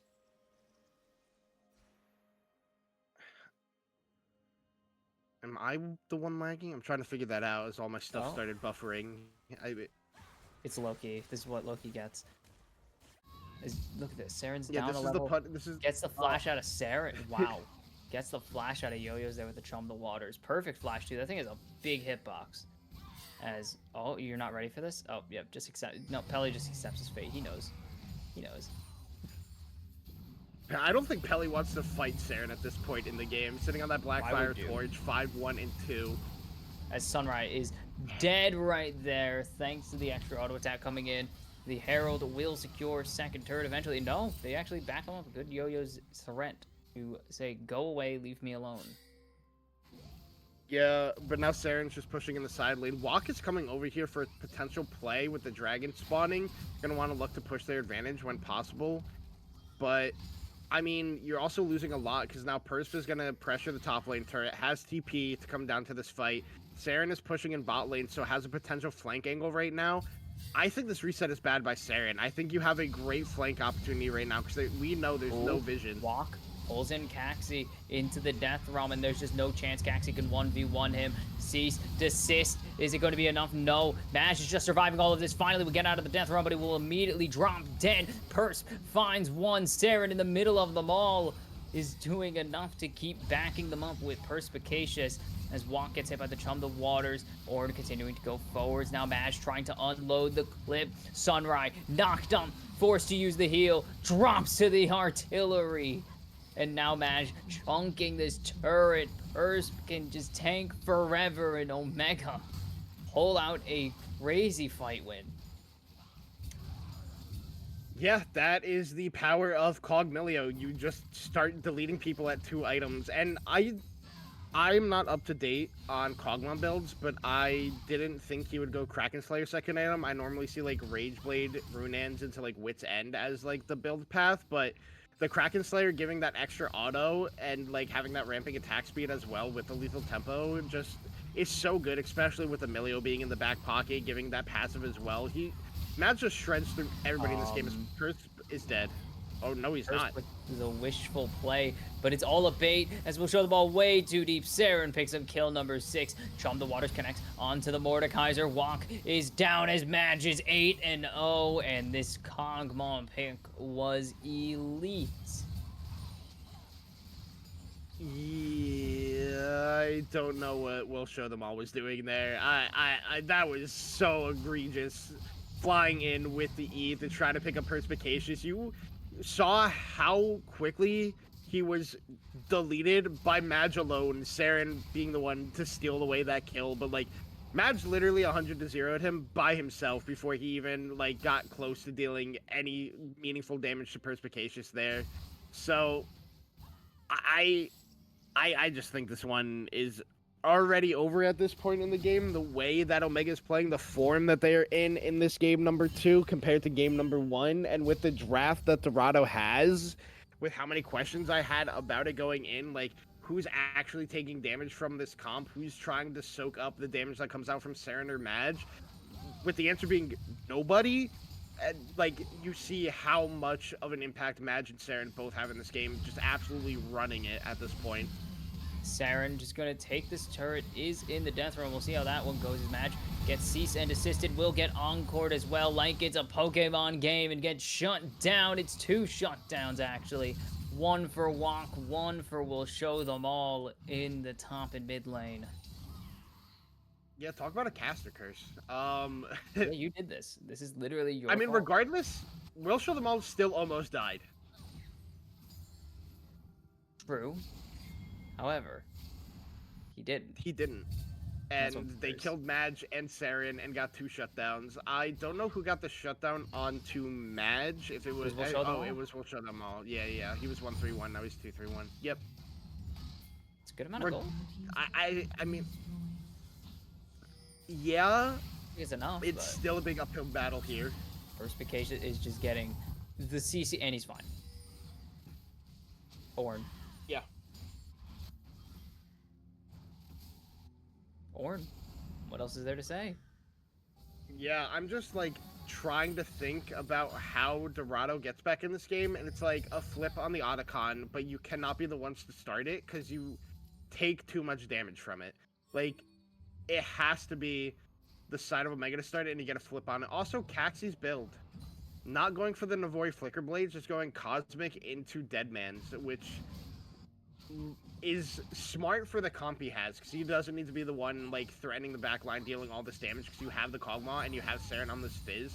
You just need to be able to take as much damage as possible, survive for so long, which we've seen him be able to do so far, and then let your Kog'Maw just free fire and take over the whole team fight. Ooh, they've surrounded Maj as they do turn away. Actually, Chump the Water's not going to connect. But Maj is doing a lot of damage. Saren getting chunked by Yo-Yos on this on this Syndra. Sorry, Pelly falls, doesn't even really get the jump out of Maj as Caxi is locked down, taken out by Sunrise.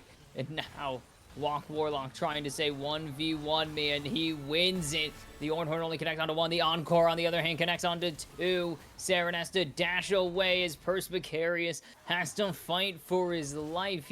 There is no escape for him this time. As much as he is Ornn, he is also dead at the hands of Will Show Them All. And they will give over the Atacon to the side of Dorado Gaming. Well, that is an angle back into the game for Dorado. Madge steps just a little bit too far forward and gets death roamed by Walk Warlock, so a big source of damage gets taken away from the side of Omega. And despite how strong Madge is, you're not going to win the 1v1 against the Mordekaiser. So, easily able to win that one, and then the rest of the team just has to run for the hills as Yo-Yos gets a good stun onto Saren. And they're just not able to do much without Madge or without Saren, just because it is a 2-carry style of composition for the side of Omega. So just some small misplays by them ends up costing them the Otacon, gives over a bunch of gold to Dorado, who's now only down about 1k. I'm not going to do actual math on stream, but overall, like, plays like that are what let enemy teams back into the game. So gonna have to see how Dorado continues with this momentum they have, as the next dragon is on the Rift. It is not Ocean Soul, it is Chemtech in this game. Kimchi's favorite, big blast plants. Big blast cones. They let you make funny plays, but there's going to be no contest here, actually, from the side of Dorado. They got the Atacon and said, we probably can't fight, so they're just going to let this go. It is Soul Point over to the side of Omega. That's a good call. You spent a lot on that fight in mid. Atacon does a lot of damage. There is no reason for you to try and suicide for this Drake that wouldn't even get you to Soul Point. I'm also curious if we can get another Smolder stack update at this point in the game. 208. We're getting there. So 17 we're more. getting very close. We're getting very close to Smolder being online, which can be catastrophic for the side of Omega, because we've seen how long they're surviving in these team fights. If the execute does come out, can look completely different for the side of Dorado. So looking to get there. Madge is now on the Terminus, probably going to be going for that Jack shows as his 4th item, which makes so much sense with Kog'Maw, since he's all about on-hit effects and how it actually works with his kit. And also, the bonus resistances do help a lot for him. Oh, they get the jump onto Will Show Them All, and this might actually be enough to win the fight for Omega outright. Madge takes down Pelly. Finally was killed. I forgot he's been killed twice. I was so used to just him being legendary the whole game. His Persp kind of face checks Walk, doesn't even really do it. Can't win these fights anymore. That's Baron, though. Cool. This is Baron. They have so much damage to get this, to quickly burst this down. Kog'Maw, one of the best Baron takers in the entire game. Because look at his attack speed. Debatable. Morgana exists. Zyra exists. Zyra jungle specifically. Zyra is BS and non-canon. Yeah, let's just remember when Zyra would just take Baron at 25 minutes by Yeah. herself, basically, by having Remember 4 plants in the pit. The Lilia concept art where she just took Baron at level 1 because she was able to do that when her passive was not balanced properly. Yep. The iconic T-posing Lilia. Bring back old Lilia pass. Bring back old Lilia where you used to just be able to build tank Lilia when items were coded differently, where Liandry stacked with Frozen Heart back in the day when it did its effect off of slows. Man, I do yearn. Like, I watch old League games sometimes, and I'm just like, damn, these items are fun. As a former jungle main who, obviously I play Bard because I like playing fun champions. I played Lilia on release. Old tank Lilia was so much fun. I didn't like Moonstone Lilia era. I loved tank Lilia though. That was so much fun. I'm like, You just, coin. Coin was cool. I Everyone's favorite just love support tank item. Lilia. You just had like 600, like 6k HP for like, you had so much HP for no reason. You just had like Deadman Spear Visage, Frozen Heart, and Leandries, and you still dealt gross. insane damage and took nothing. Walk getting collapsed on here. Saren gonna go forwards, jumps away. That's a lot of damage coming out. And now he has to just try and survive. Tries to pull Persp into the Death Realm. Will not happen. Trades his tier 2 turret with his life to go with it. This is a 5-man split. This is not always what you see. Usually 4-1, 3-2. Nope. 5-0. We want everyone here. Bring the house. I mean, it makes a lot of sense. That's so that was 3 threat. autos.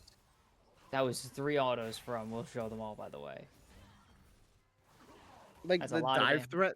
Oh, wait. Caxi didn't go Deadman's. He went for Iceborne. Didn't expect that, actually. Frozen Fist.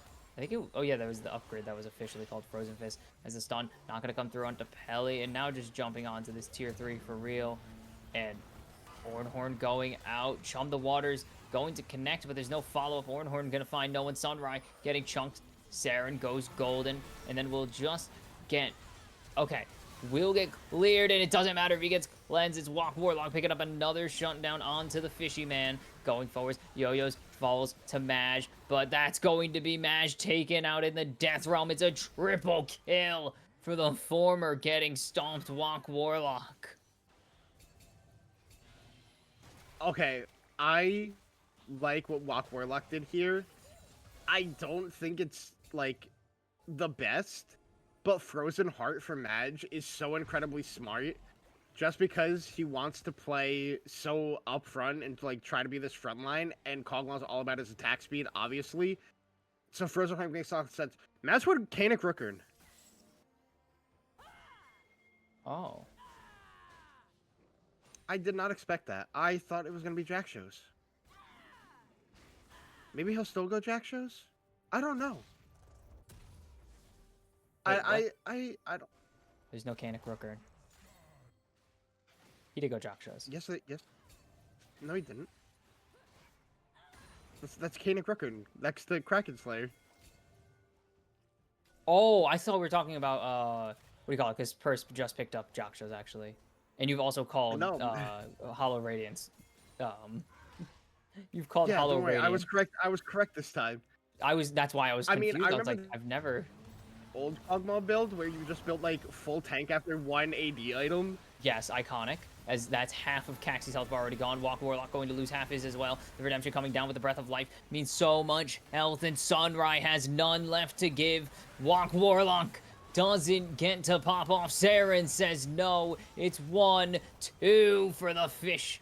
Will it be 3? It will be 1 for Maj, and it's just Pelly running for the hills as he's hunted down by the Forge God. And Omega should be able to close out this game, take a 2-0 lead, and be 1 game away from punching their ticket to a match with Elysium in the lower bracket finals. Oh, uh-oh.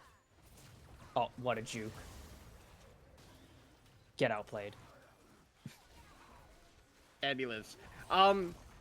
Shout out Saren for talking about this champion for so long after the buffs to actually pull it out and perform on it.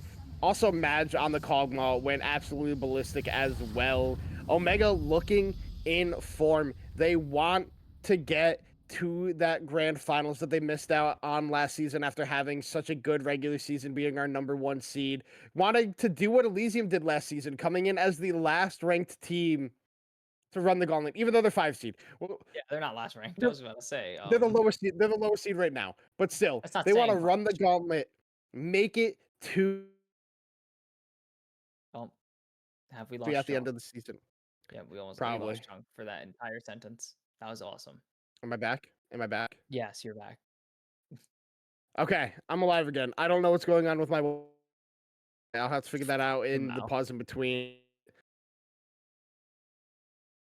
Oh my Did I die goodness. again? Yeah, you're just constantly dying right now. It's great. Kimchi, take us out. I'll figure it out. Yeah.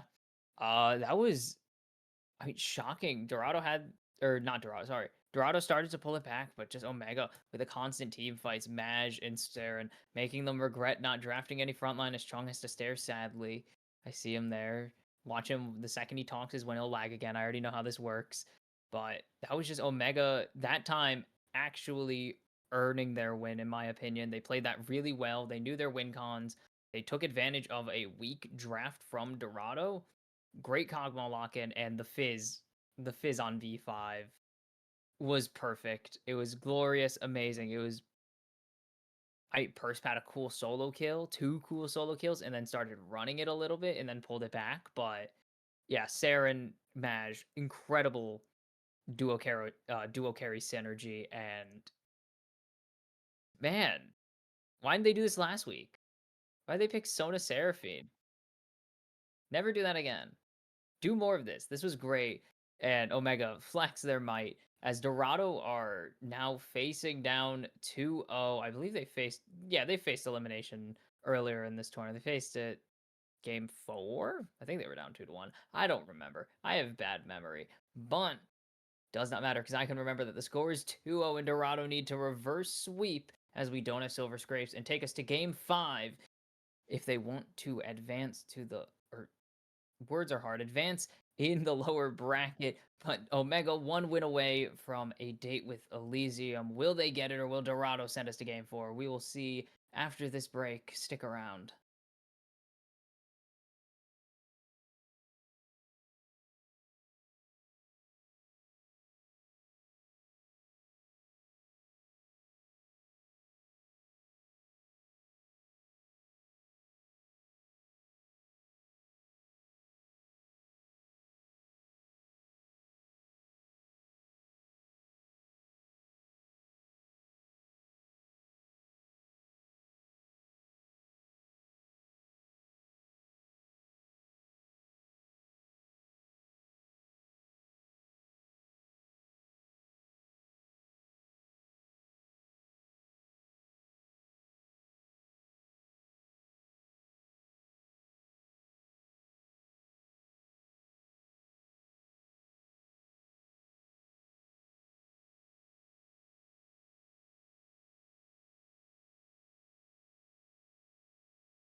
And we are back. I should have my lag issues fixed now, so I should not be robot anymore or die mid set. No, I'm kidding. I'm good. I'm good. But yeah, we are Oh, you got back Loki with that for one. game three. Omega staying on the blue side as Dorado has elected to stay on the red side for their playoff lives in the lower bracket. And Kimchi struggling with words before. If Omega wins, they go to the lower bracket finals to play Elysium. I think I said lower bracket finals. I don't know. I couldn't hear anything until Oh yeah, like you the were end of your busy then. sentences. That's right, you were dying. I forgot about that. As we are into draft as Omega, looking to make the first ban here, it will likely just be retreads, as is the theme with Fearless, especially. Just get rid of the same things. Those things are scary.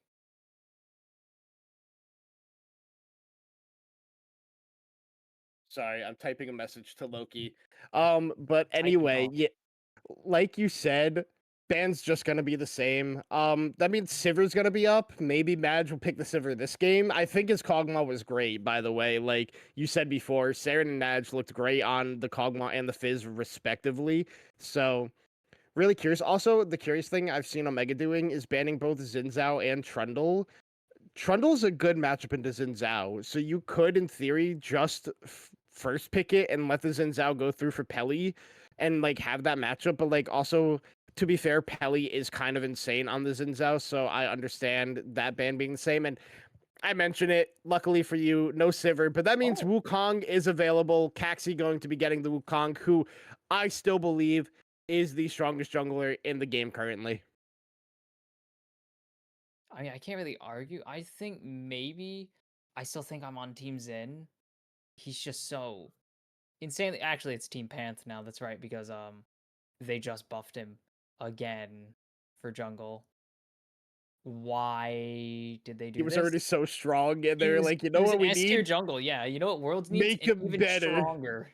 even stronger Pantheon. As yeah, I think he's my. I think I yeah I've picked him for most banned at Worlds, and that's because I think he is now.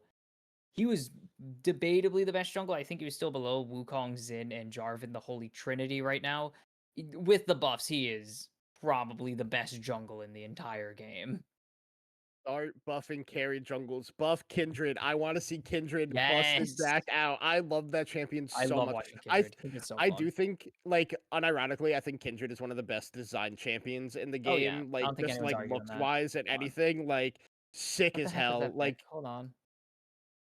No one ghost mystery. Okay, it was Ari, we're being told by Loki, but apparently it doesn't want to show us it. Thank you, DraftLol, for working. I'm gonna open it up on my end as I well. have it open on my end. I'm not seeing the freaking Ari. Oh, they missed the pick. Oh, They they just missed typed it. Ari Oh, afterwards. I was Good to like, know. yeah. Ash, I like this.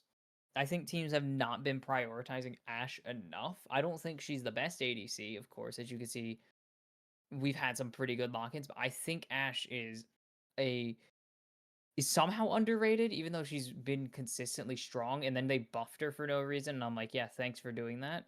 Thanks for buffing Ash when I think she's already very good. She pairs really well with pretty much every engage. That is, hold on, blind Vex. Okay, but like Ash. Ari, Oh it's yeah, into it's into Ari. Ari. Jeez, lock in your champions, people. All I say, it is a good counter into the Ari. If Ari ever tries to engage onto you, you just press W and tell her to go home and die or cry or whatever it is Ari mains do when they don't have their champion. I don't know. Couldn't relate. I was an Ari support main because I love Ari support. It's super fun. Don't know what Ari I mid like mains do. I liked Ari support whenever Frost was an item. Oh, that was so fun. You would yes, that thing was broke. That combo was Charm disgusting. people, Everfrost, full Two combo, for do two. half their How do they do HP. it twice? Did their captain die? Kaisa Uh, R3. Did captain die?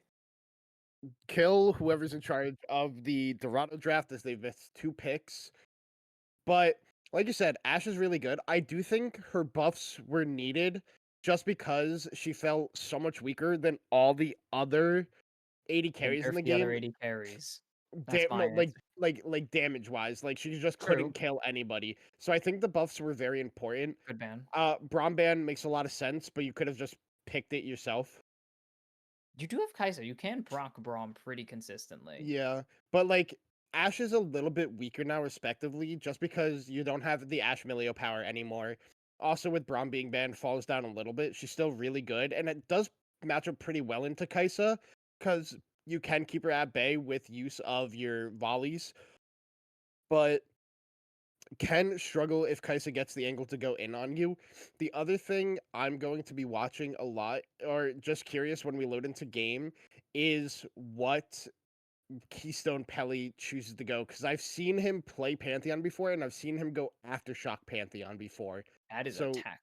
Wow. curious to see if he's just going to go for the classic Conqueror, or if he decides to go for the crazy choice of the Aftershock Pantheon. But both teams now looking for support to round out their comp, And in banning out backup. good engages bans from um Sunrai. I think Rel and Nautilus are two of his better champions, so I do like those bans coming out from them. But that also limits the engage options you have on the side of Omega. You could go old school with it. Ash Leona, CC combo for Ooh. days. Get the Fervor Leona, circa Oh my. 2015 or Rip the goat 2016. Ignar. Rip Rip the goat Ignar, dude. Ignar, bro. He's not dead. His career is, but he's not. He's very Mm, alive. yeah. He's very alive. We Um, love Ignar in this house. And that Leona pick was elite. That rune set, clean.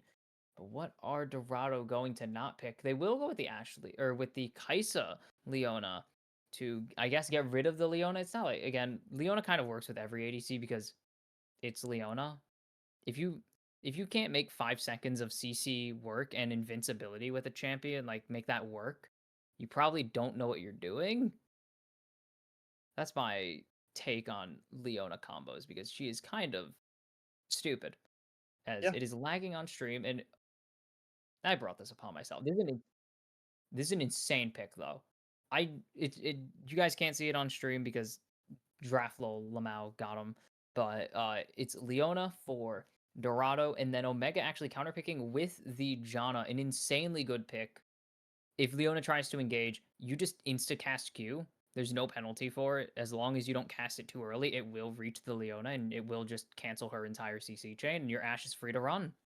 It's really good. And they're gonna round it Janos out with Cassante. Oh, this is a good comp.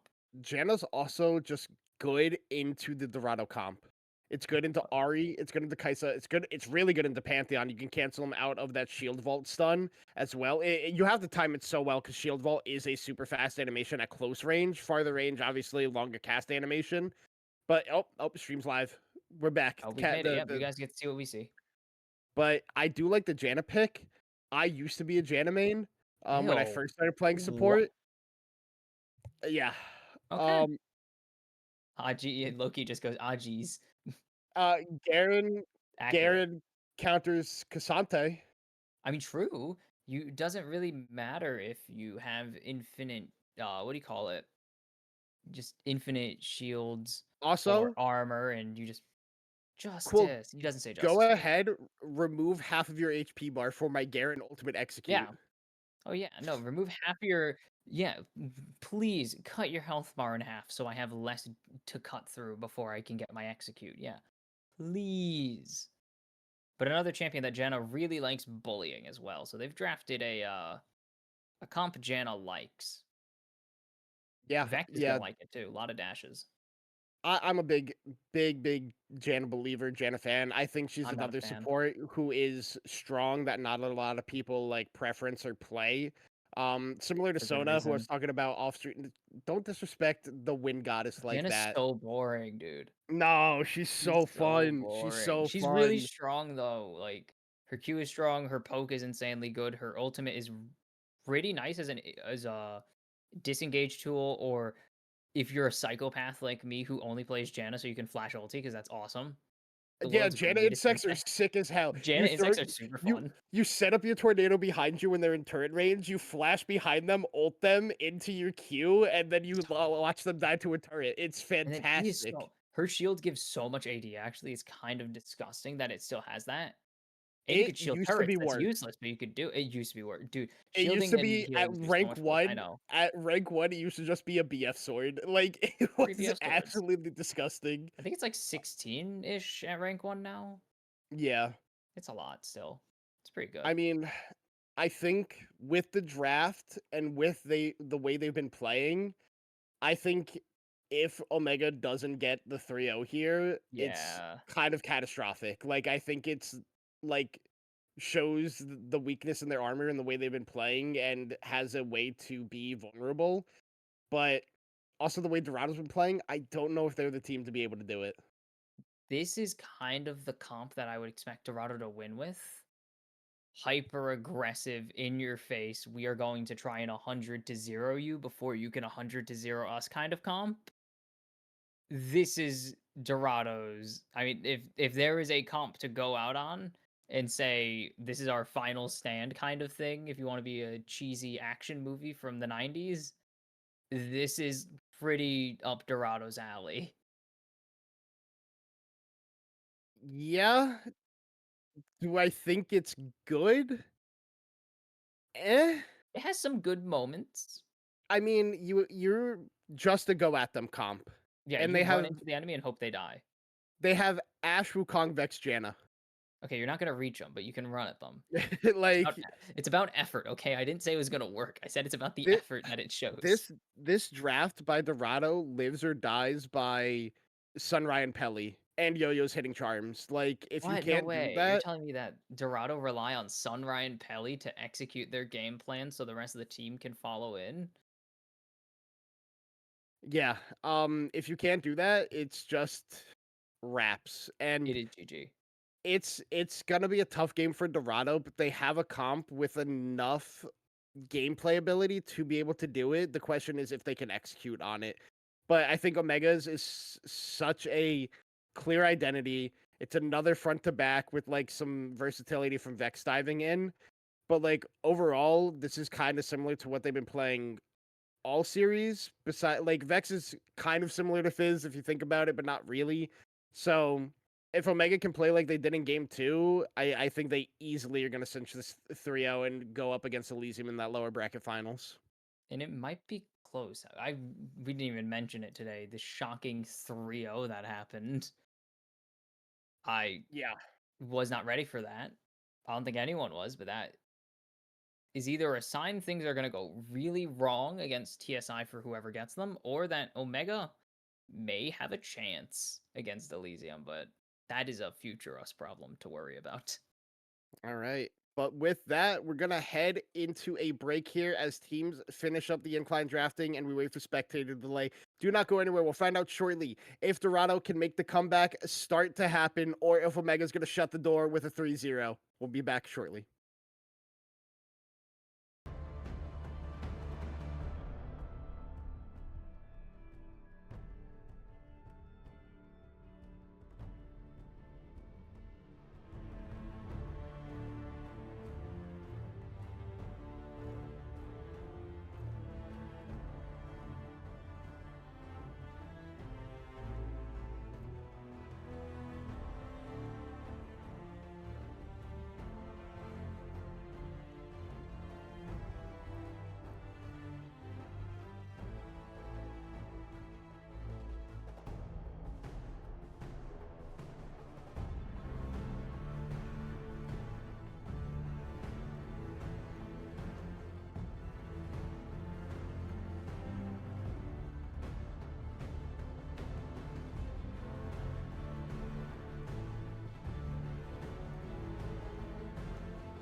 Oh my god, there's actually gonna be a 5v5. I wasn't ready. I had something planned, and then they're just gonna 5v5 potentially here. Yo-Yo's goes for the W, doesn't. Come on. Dynamic level upgrades. Don't bot your level upgrades like a loser. Use your brain. Has nice jump in there from Caxi, and Pelly's gonna get half health. I don't think we're gonna see any deaths. It would take a tremendous, insane play to do it. But hi, welcome to game number 3. Omega up 2-0 over Dorado here. Match point has been reached. And I was going to talk about Urgot and how we need to bring something like old Urgot back. But the teams clearly had better things in mind. As got So, him. Jaeyoung two wins. things that are interesting in this game already. Saren went for Phase Rush on Vex, which I've Oh, never seen before. I've seen it, but I not into Ari. You usually just take the burst comp or the But then burst. also Jaeyoung went Arcane Comment, which is okay. Your I Janet like Barry. Airy much more. No, no, Lock. not again. The thing is, he He actually might has better actually kill kill potential. Caxi this Yeah, the time. thing is, he's better kill potential because he's not freaking Mordekaiser Mordekaiser level level 1. 1 with no items. Yeah, but now he's homeless. Now he's homeless, but Caxi is also homeless. Yeah, but Persp tried to go save Cax again. What he should have done is just shove the wave. You're Cassante. You have As Q. we'll show, you do have Q. And as a specific world champion mid laner has reminded me, it is only 20 mana. Yeah. Yep, Oh, that is very true. wow. Yeah, this is the other thing about Janna. Your level 1 is just kind of illegal. Janna's level 1 through 2 is illegal because then you take E as well, and then you can just like 1v1 80 carries. It's crazy. This champ is kind of nuts. There's a reason her solo Q win rate is so high. And there's a reason she's not in pro play. It's because engaged supports are really meta. It has nothing to do with her strength. But she's good against engaged supports. Yeah, but She beats Are you Rel, she beats Alistair. yeah, but who are you pairing her with? As Purse continues to bully, but Wok can actually trade back for once. This is not the Mordekaiser of early. It's Garen, which is slightly better. Only slightly. You can pair her with what we're seeing right now. She works well with Ashe. Ashe is kind of like a tier 2 pick right now. Come on, you know You this. can also pair her with Smolder. It's just safe laning. Yeah, but then you just get Sivered on. You pair with Sivir. But wouldn't you rather have an actual champion with Sivir? As Saren gets Ooh. flash. Oh, just not enough, but there's the auto coming through. Just a little delay in the flash from Saren means that it is a first blood over to Yo-Yo's, and I think that's Dorado's first blood of the entire series. Correct. Factual statements. The bot lane of We'll Show Them All and Sunrise are not having a fun time because it is double ranged into melee ranged, and this is the what happens shortest in range, most. like the shortest range ADC that is actually ranged. We're not counting Neela. Isn't Vayne shorter range than Kaisa? When was the last time you saw Vayne in bot lane? I know we actually we did have one yeah. like 2 weeks ago. Yeah, I was gonna say, but, I'm pretty sure somebody played it 2 weeks ago. Honestly, when was the last time you've seen a Vayne in general for the most part? I saw Astralis play it mid lane into Galio. That was Astralis, and they're not even the team anymore. What is happening here? Off in the enemy jungle, Pelly finds Caxi, and Jaeyoung will be able to escape as Pelly has nothing. This guy's feeling himself. You're asking for it. Sorry, Sunrise barely misses that. I meant Estral, the tier 2 team. Yeah, Cody played it mid into Galio and absolutely dumpstered that game. Who does he think he is? Caps? I never. No. He's the Chilean faker. Oh yeah, he is Chilean. I do love. Sorry, I'm very biased. I love LLA so much, unreasonably so, to like a degree that it shouldn't be healthy. But I was just talking trash because no one shuts up about that Caps game.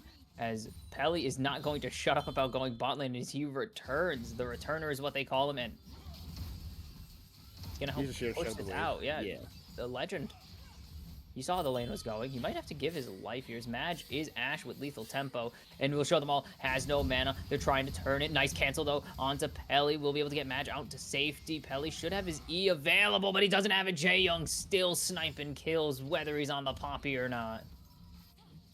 I will repeat again. That was Sunray on the Poppy, not Jay Young. Oh, He was on the Bard that game. Oh, that was he was also tanky Saren's though. To dead. be fair, oh yeah, well you can't really beat Ari's Vex, or yeah, now I said that properly. You can't beat Ari's Vex if you are losing, because the one thing, Every matchup's a losing matchup if you're losing. yeah, but the one thing Vex has over Ari is that she can't really touch you, but if she gets ultimate, she could touch you. So oops. Yeah, so we had questions about the Dorado draft, but so far, Yo-Yo's on this They've been Ari answered showing up. They're being answered so far. for now. Oh, walk. There you go. I was gonna say, you're not gonna proc that. Come on, you're a Cassante player. You know what you want. Oh, it just doesn't get the pull there. Okay, now you can't ulti though, if you're Percy. Correct. Also, back to your point about that Caps Tristana game, or the Vayne Caps game. Vayne game. He literally did nothing until that last team fight when Yeah, he got the stun. It was literally a worthless pick until he got the game-winning stun, and that's and why no everybody one talked about it. shuts up about it. And everyone's like, if you're putting, and I remember there's a compilation that that was talking about Wild Turtle's pentakill as one of the most memorable moments in League history, and they're like, you didn't put Caps' Vayne game, and I'm like, dude, that was a random throwaway from Oh wait, regular season. Oh, this is not a random throwaway. This is justice being delivered to Perspicacious, as it is Garen picking up the, not even solo. It would have been a solo, let's be real, but Pelly had to come and ruin it. Woof, that is a lot of damage coming out from Yo-Yo's. Now 2 stacks on the Dank Seal, as Jae Young is 1v1ing. As Mash finally shows up to the fight and just chunks. Little chunks. this is what Jaeyoung gets to do in this matchup when he has double buffs. Not having them anymore, he's still gonna play like that. Also, smart purchase by him going for the Swifty boots. They are so good on Janna. Welcome to support where you buy boots first item. That's not true.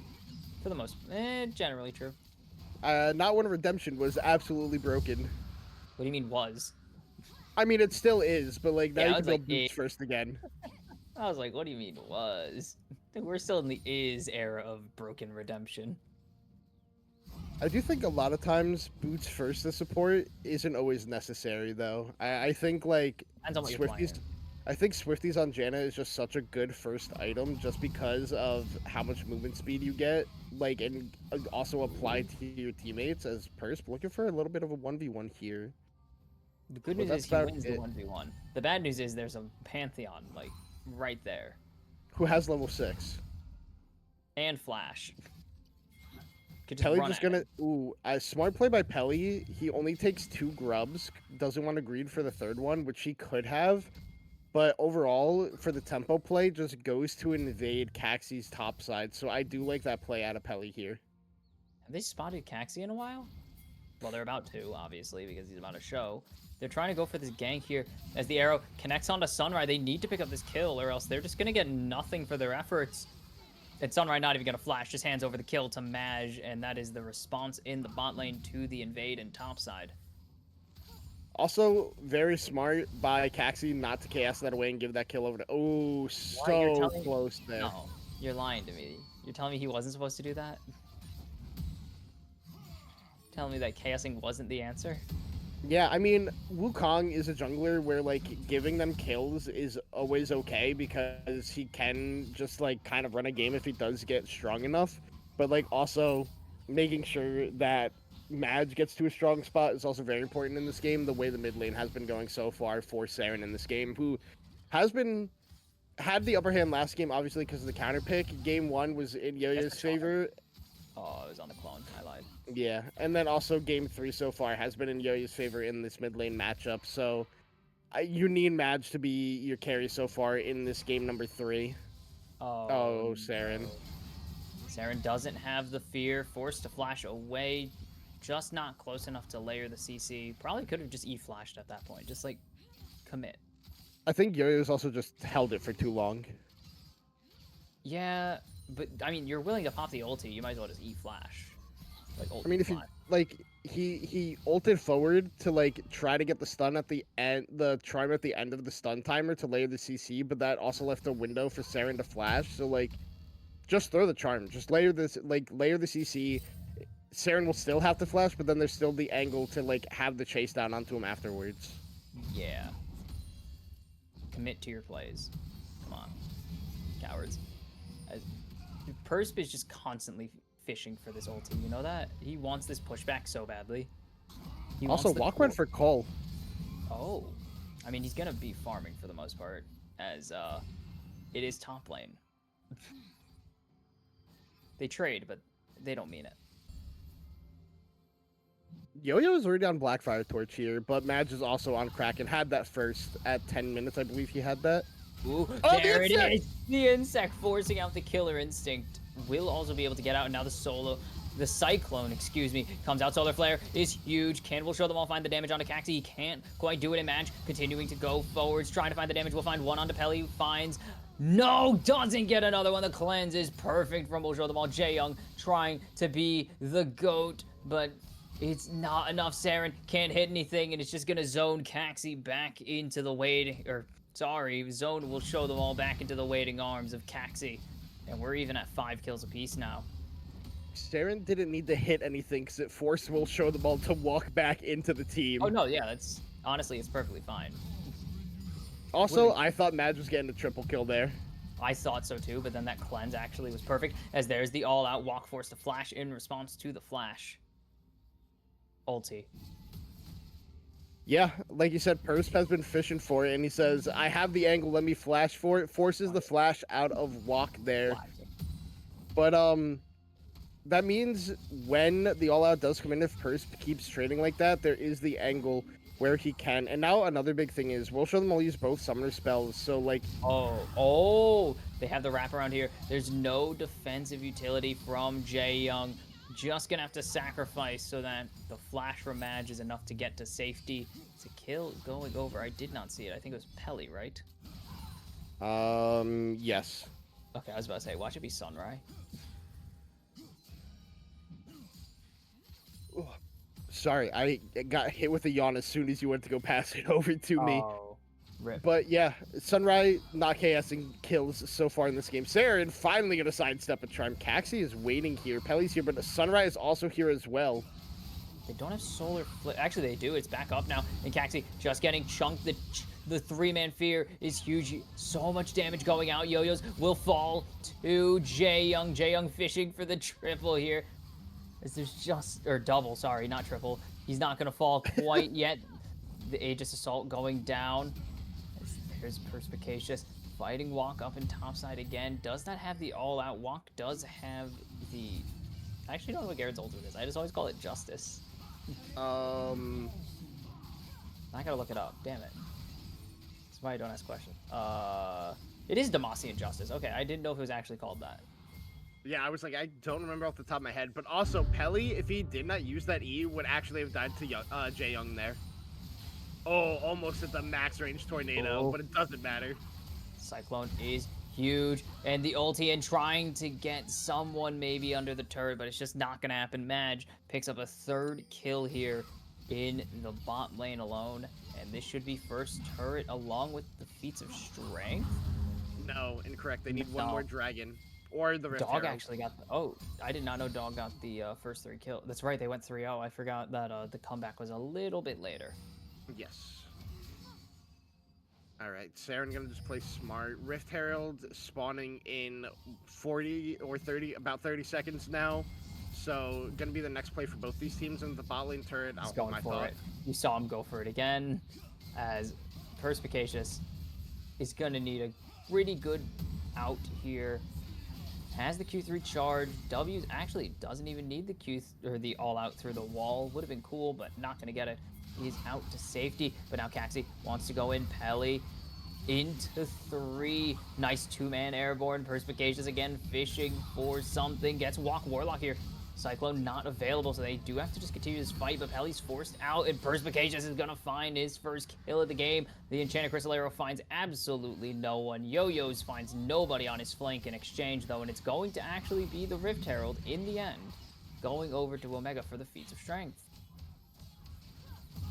Yeah, I mean, Dorado started out this game good, but Omega has just been playing better in this, like, second portion of the game, just making more clean plays. I'm surprised Dorado has been trying to like use yo-yos more. We've only seen them move out of mid lane a couple times, and it really hasn't been for much besides the one play bot. But like, they're also not playing for yo-yos. Like, Pelly can just be camping this lane and trying to get yo-yos even farther ahead. But now they're probably gonna lose this mid lane turret here too.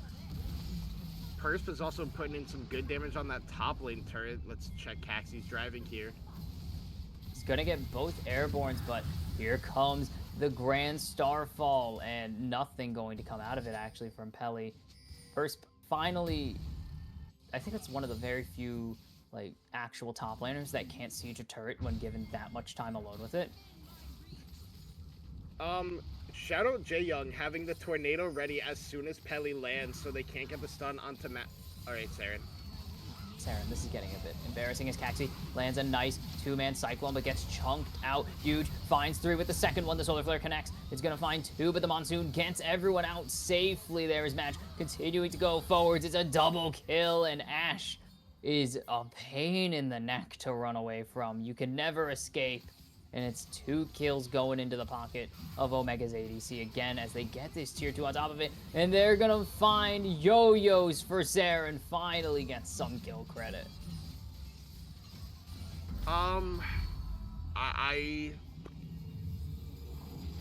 Yeah, I mean, the mid lane play happened where they used the Grand Starfall to try to get some pickoffs onto low health members, and Walk also TP'd for that. So that was 4v4, and then Walk leaves, and then the engage comes out from the side of Omega to pick up even more kills, get the tier 2 turret in mid lane. I mean, they're just making cleaner plays. They're not letting Dorado do what their comp wants to do, and we said that's really easy for the comp they have drafted themselves. And now you have Madge, who's 5-1-3 with Kraken and Ghostblade, an item I haven't seen That's in PD. God knows. Oh yeah, sorry. Regardless. Oh, the arrow is dodged, but it's going to connect onto Sunrise, and there's an ulti for Saren. There's 2 ultis for Saren, finally connecting, as it's going to be 1 kill going over to each carry, or I guess lane or carry is a saved term here, as Walk trying to get something back on Purse, but it is not going to be fruitful, to put it very nicely. What a good Enchanted Crystal Arrow onto Sunrise to not have him block the ultimate coming out from Saren, which hits onto Show Him All, and then just gets deleted, doesn't even cleanse the fear, just like kind of accepts fate at that point. And then, like you said, you can't run away from an Ashe, really. Like, she's just going to chase you down, especially because I assume Madge is running approach velocity. There's no reason not to as Ashe, as all of your autos slow. Ooh, onto Jae Young here. The engage goes. 3-man, 4-man Cyclone on the first one, but it's not going to be able to get the second one. This is a shutdown for yo-yos already. Monsoon already burned, but they're going to make Walk turn around, actually dodge away from the charm as well as they continue to go forwards. And here comes the Cassante. Walk trying to run, dreaded run from it. Frost arrows arrive the same as Sunrise sniped from downtown. It's a double kill for Saren. And the last member is Pelly, chilling in the base, as we'll show them all, is stuck under his tier 3. He will pick up a shutdown here, but Persp is really thinking about diving. This is an angle if he goes for it, but they may have been off more than they can chew. They gave over a lot of gold, actually, in their really fun times. A shutdown went over to Pelly, one to Will Show Them All. I mean, they're going to pick up the dragon here for themselves still, unless Pelly gets in there to steal it with use of that Grand Starfall. But, I mean, Omega has just been on one today, and it's starting to look rougher and rougher for Dorado with the comp they've drafted to play against what Omega has and with how they've been playing. I mean, Madge has been on one today. He has been showing up in all of these games in a big way, on the Tristana, then the Kog'Maw, and now on the Ashe. And he's probably close to third item in base. We'll see now. Yeah. All right, so not there, halfway to IE. And I think Ashe is also an interesting AD carry where she actually doesn't do critical damage. She does not. She does critical slows. Yeah, she has critical slows, which do, I believe, 60% instead of, or I guess 60 at maximum instead of her normal, I think it's 30 or 20% decaying. It's crazy. It's just kind of nuts. This champ is a little gross. Yeah. Con started by Omega. They have so much damage. There's not even a question of whether they can do it. It's a question of whether Dorado want to stop them, and they don't. Yeah, they're just gonna pick up gold bounties on these turrets in top and mid, which is the smart play. You like even with the resistances being shred, I literally don't think you win that fight at all. Even with show them all being on the Q evolve, and I believe he's close to W. I think he needs one more AP item to get it. Yes, he needs his But Nashor, which he's going for. yeah, they're just gonna push in this mid wave and then potentially look to go bot here to push in that turret next. I mean, Saren does have the recall, but he does have TP, and he's TPing bot lane, so they're going to look to make a play on this tier 2 turret in bot lane. We'll see if Dorado does want to make a response for it. You have the ultimate on everybody available on both sides, so we'll see what they choose to do here. I think his But Persp's about to become a problem. Like, he's about to take this top tier 3 or top tier 2.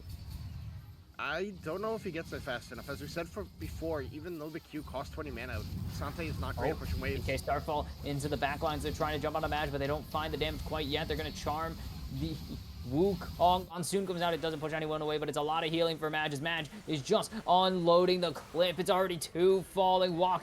Justice falls, and finally, Maj will do the same, but it's a double kill for the support of Omega, and we'll show them all should surely win this 1v1. He will get the flash out, but here comes Perspicacious and Saren, as it is just going to be Caxi looking to end the game in a clean 3-0 in a blowout of a game. A blowout of a game 3, yeah. I mean, Sunrise respawns. We'll show them all is going to get his recall no, off. They take one turret because respawn timers are so low at this point kind in the game. There probably should have just went with Caxi. Yeah, I mean, we're at the same point again where like they shouldn't have taken. They didn't have the end angle. The respawn timers are too low. Just take the tier 2 turret in bot lane. Like once again, they take one Nexus turret, but it's not like before where like they had all the tier 2 turrets down at the same time where they can like just go to another wave and start pushing in there, or they like had the Alawi who just absolutely takes the base herself. So like taking that one Nexus turret really isn't worth it at this point in the game. You had more standing gold at another point in the map that you could have just taken. Yeah, again, everyone will tell you, stop taking Nexus turrets. They're not worth anything.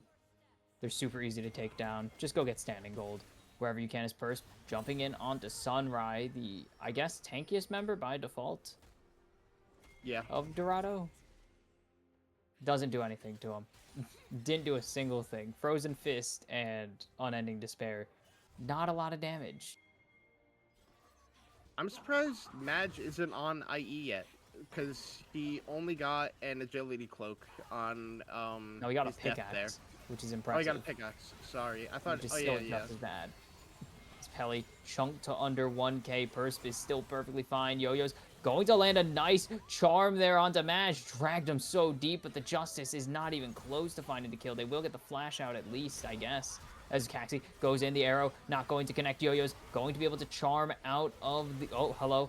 Out of the Vex ulti into safety, as they're so close to pulling this through, but Maj is just one kill away from going nuclear, as there's the all-out, and that's going to be one. It's going to be another for Caxi, one more for Saren, and that is going to be, for real this time, probably the game, unless Yo-Yo's has a hero play in him.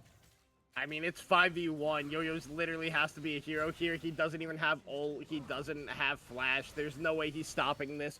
Omega, with a 3-0 over Dorado, are going to face off against Elysium in the lower bracket finals. Winner of that is destined to play TSI for it all. Next week is going to be a banger series between those two teams with how Omega has been playing. So Omega haven't dropped a game in the playoffs. Yes. They are 6-0 now. Yeah, they're absolutely on a rampage right now. It's kind of led all by Madge from what I've seen. Like Madge, like Saren had a good game too, played well against TSI, but Madge has been playing phenomenal throughout all of these playoffs. If you were to tell me there was a team that went undefeated, I would not have said Omega Gaming. You're just an Omega hater because they play Sarasota feed. That's fair. That's one, valid. But two, like, I don't know. I don't think anyone thought they looked particularly incredible coming in. Again, if there was a team to go 6-0 to the finals, it was either TSI or Elysium. I think Omega didn't have a great regular season because they were trying something out with support, having Spaghetti, also formerly known as Maddie, and 80 carry playing support for them. But I think with the addition of Jay Young and like ironing out some kinks with their drafting and game plan and identity, going back to letting Mads just be a carry like he was last season, I think they're in phenomenal form. I honestly think they can beat Elysium, and I wouldn't be shocked to see them holding their own against TSI with the way they've been playing so far in these playoffs. They have looked absolutely phenomenal. Like even playing Sarasota Fiend, as much as you and me both hate it, they make it As work and everyone they should. look good on it. Like this team looks good, and all things considered, from what I understand, they did this week without their regular draft coach. Like this was kind of all them and the goat Noobly like helping out with drafting. I'm just shocked to it. I mean, I guess maybe I thought Dorado would have a little bit more to show. They came in pretty hot to the playoffs and then they won. They kept winning, which was weird. But yeah, if you're gonna run it, you run into a team that's hotter than you, you're gonna just lose in the end. And Maj has been lights out.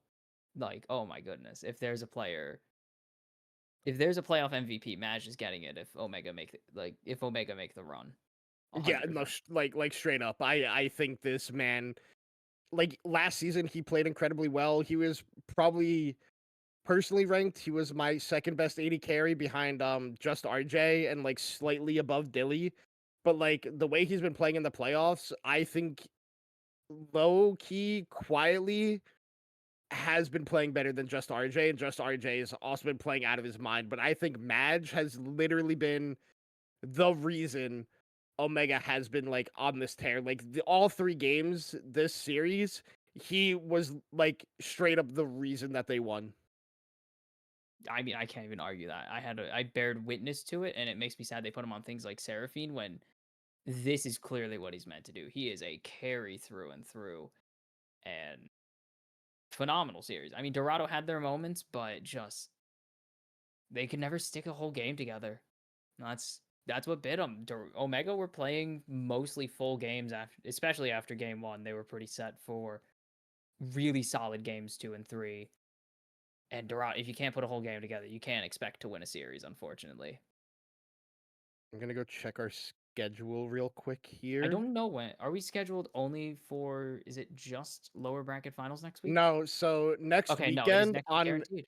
yeah, Saturday is going to be lower bracket finals between Elysium and Omega, and then Sunday will be our Sunday, grand Sunday, Sunday. finals between TSI and winner of that series. I don't know what the plan for casting is and how we're going to cover grand finals. We had some ideas last season about it that kind of fell through, so we'll see if Bully's going to cook something up or if it's just going to be me and Kimchi. But regardless of that, that's going to wrap up our stream here for tonight. I want to thank you all for watching. I want to thank Loki for coming in again and being our sub producer. I want to thank Kimchi for being my co-caster as always. And, you know, as always, if you've been drinking, hand your keys off to somebody else. We're going to have you have a phenomenal night. We'll see y'all next week. I've been Chunk Selmo. That's been Boxed Kimchi. Have a good one, y'all.